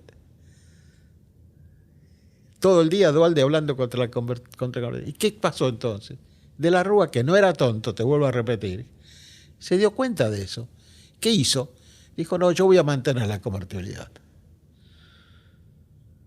¿Qué hizo el Chacho, candidato a vicepresidente? Yo me equivoqué, dijo el Chacho, cuando voté contra la convertibilidad. Mirá, no sabía eso. Sí, buscalo. Es decir, nosotros perdimos la elección con De la Rúa porque nuestro candidato no comprendió, entre otras cosas, que la convertibilidad era un ícono de la sociedad y la sociedad no lo quería tocar. ¿Que había que haberla tocado? Sí. Quizás había que haberla tocado antes o después, pero había que haberlo hecho. Después, bueno, ya fue un caos eso, ¿no? Todo el gobierno, después. La segunda etapa de Cavallo no fue buena. Y respecto de Cavallo, yo te digo que Cavallo podía haber seguido siendo ministro de Menem siempre, salvo que el problema que hubo es que en un momento dado Cavallo pensó que él podía ser presidente. Así de claro fue. Sí. Yo creo que el punto de quiebre de él sobre este tema, cosa legítima, que yo no la critico, fue cuando Fernando Henrique Cardoso en Brasil llegó a presidente. Claro. que había sido un exitoso ministro de Economía. Claro, dijo, sigo yo. ¿Por qué no yo? ¿Y Menem cómo lo tomó eso? Muy bien, no lo tomo, obviamente, pero además Menem, Menem comete el error, el segundo error, primer error, como quieras, uno que te dije de no presentarse, y el segundo error es pensar que podía ser reelecto por segunda vez, cosa que era imposible, jurídicamente, constitucionalmente y políticamente.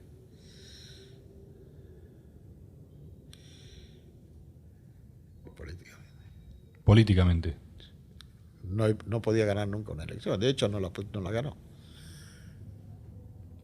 Y tenés también, ¿vos creés que el menemismo se inscribe entonces en una tradición de peronismo? O sea, tenés una... Totalmente. El peronismo... Mirá, pocos meses, un mes y medio después de dejar el gobierno, en el diario Clarín de la Ciudad de Buenos Aires, yo escribí un artículo que llama "El menemismo no existe". Es decir... Ahora estás un poquito lejos, Carlos. Estos fenómenos, menemismo, kirchnerismo, son fenómenos circunstanciales mientras dura la vida y el liderazgo del nombre que llevan, ¿te das cuenta? Sí. Pero después termina, se subsume en el peronismo. ¿Son etapas del peronismo? Claro, porque, y lo dijo bien Cristina la vez pasada, Cristina Kirchner. Es decir, cuando nosotros nos dicen menemistas después del gobierno es porque nos quieren excluir. Nos quieren estigmatizar. Eso es lo que escribí yo. Nosotros no somos menemistas, somos peronistas. Y algo parecido dijo Cristina, no me acuerdo dónde, pero lo leí, que dijo que quieren criticar hablan del kirchnerismo como si fuera no peronismo. El kirchnerismo somos peronistas, dijo Cristina, ¿no? Yo estoy de acuerdo en eso. ¿Y cuáles son las cualidades entonces? ¿Cuál es el punto común que hermana la experiencia de Perón, Menem y Cristina, por ejemplo? La columna vertebral de eso es saber adaptarse a los tiempos. No sé si soy claro. Clarísimo. El peronismo tiene la característica de no ser sectario. No es sectario. Cuando fue sectario fue un error que incurrió parte de nuestra... porque, para ser claros, lo que integró Montoneros no era lo peor de la juventud argentina, era lo mejor. Era la gente joven que se arriesgaba por un ideal. Que estaba equivocada. Su liderazgo estaba equivocado. Pero era lo mejor de la juventud. Por eso hay como un vacío de parte de la juventud. Todo lo que murió en esa época. Todos los desaparecidos. ¿Vos te imaginás lo que la Argentina podía haber sido con todos esos jóvenes cultos, idealistas, etcétera, en una posición constructiva? Sí, es una generación que le robaron a la Argentina. Que le robaron a la Argentina.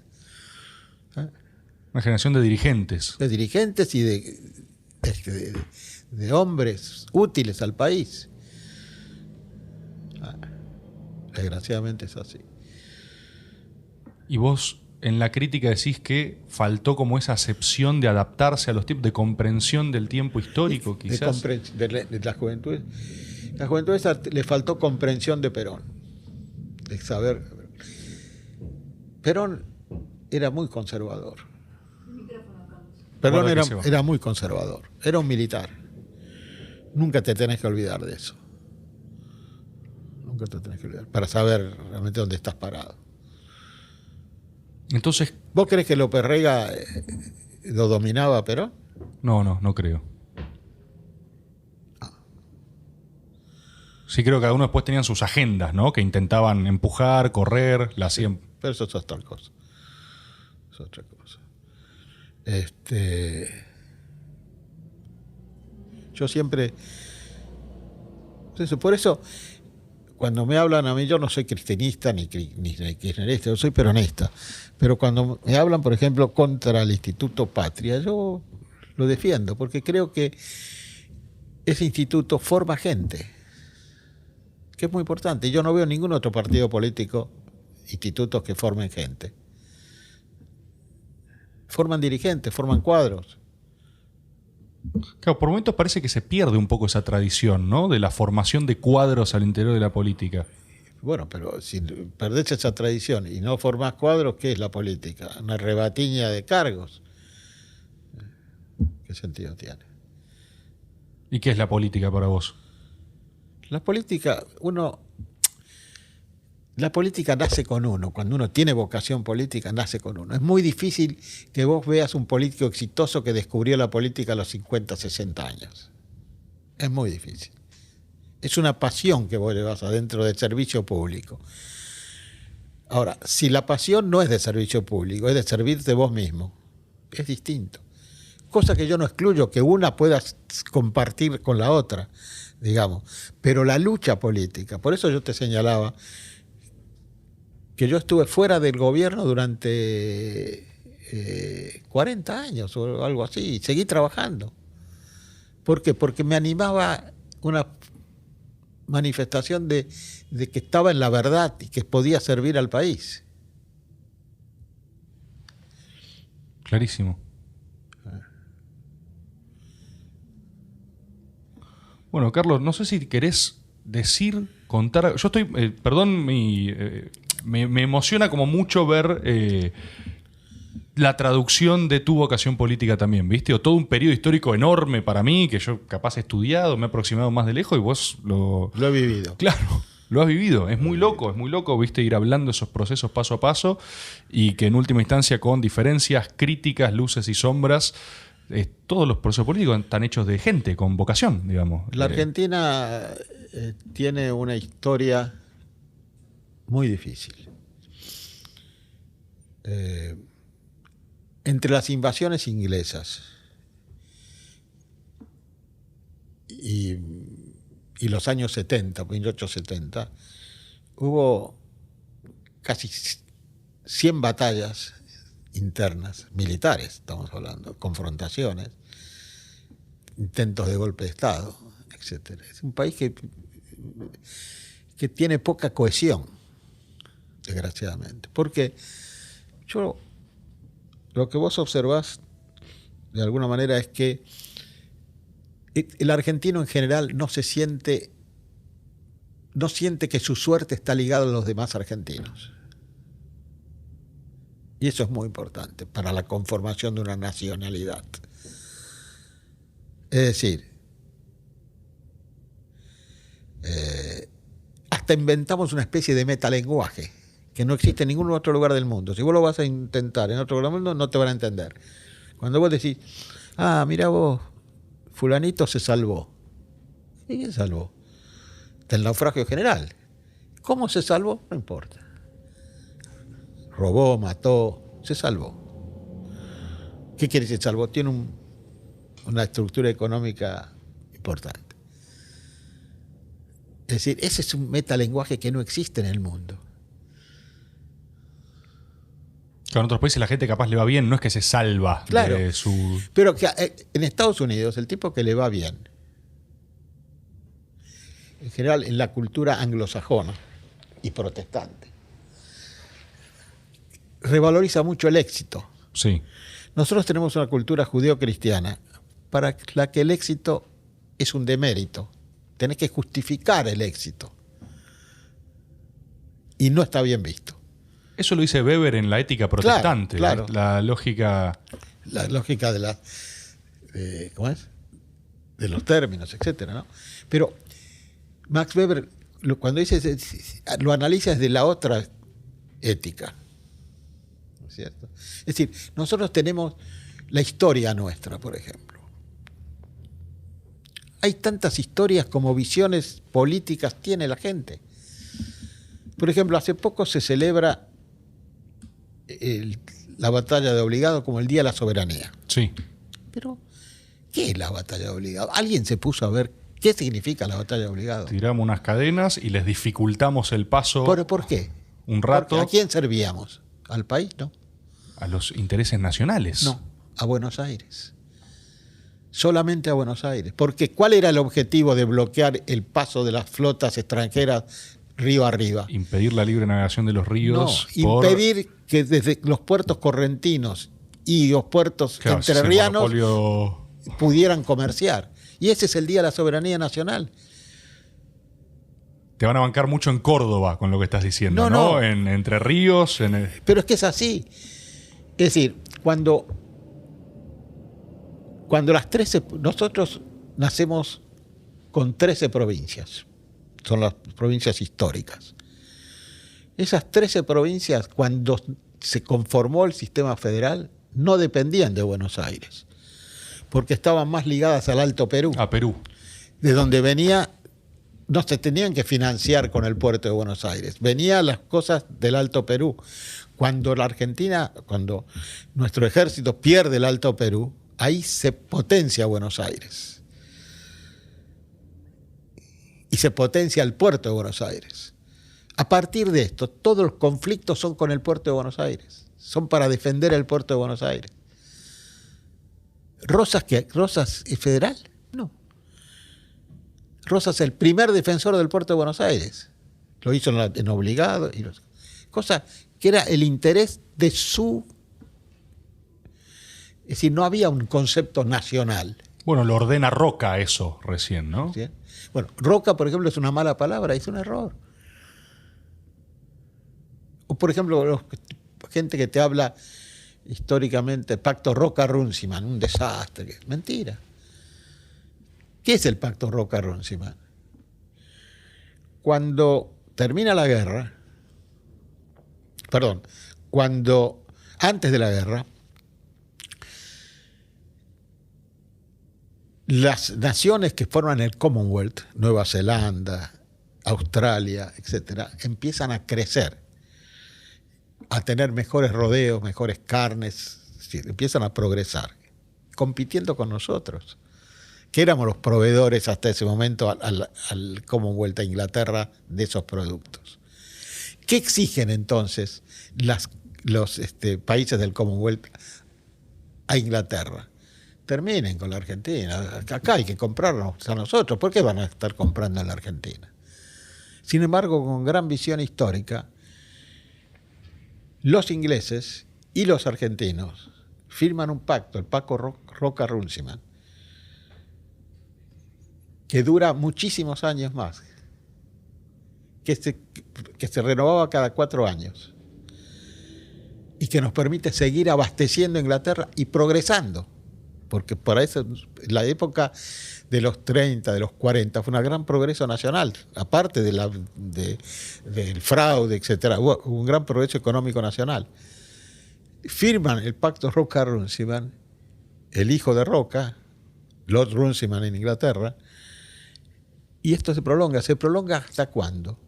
Hasta que los ingleses no quieren firmar más, porque ya no pueden sostener las disputas con las naciones del Commonwealth, que eso pasa en el segundo gobierno de Perón, que es cuando cuando Perón...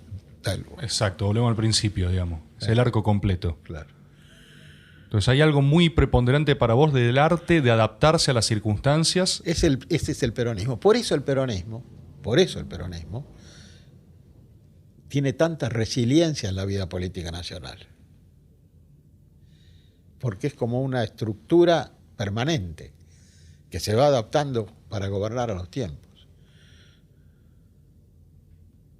Claro, mucha gente cuando le decís eso lo suena como, claro, se adaptan a lo que les conviene. Sí, le conviene al país, no lo que les conviene a él. Al país. Al país le conviene. ¿O qué le conviene? Que los tipos digan, no, vamos a seguir diciendo pelotudeces porque la dije toda mi vida. No es así. Y eso ocurre en todos los países del mundo, no solamente en la Argentina. Fíjate, Macron en Francia, la Merkel en Alemania.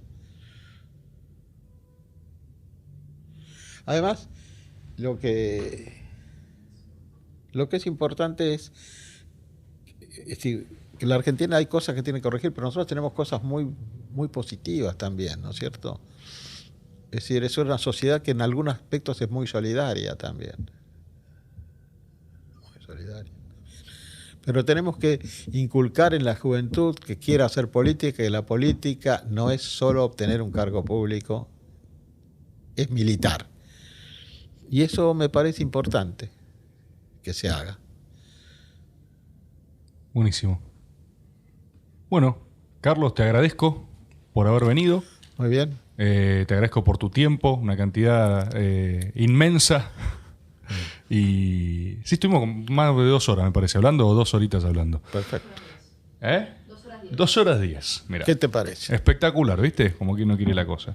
Pero bueno, el mismo decoro y deferencia que tenías para con el periodismo en su momento, yo la sentí acá también. ¿eh? Bueno, me alegro. Yo no soy periodista, pero bueno, los medios dicen que sí, así que capaz tienen razón, qué sé yo. Pero bueno, Carlos, muchísimas gracias, espero que la hayas pasado bien. Sí. Mándame una grabación si la tenés cuando la tengas. Por supuesto, te mandamos todo. ¿Me das el teléfono? Gracias.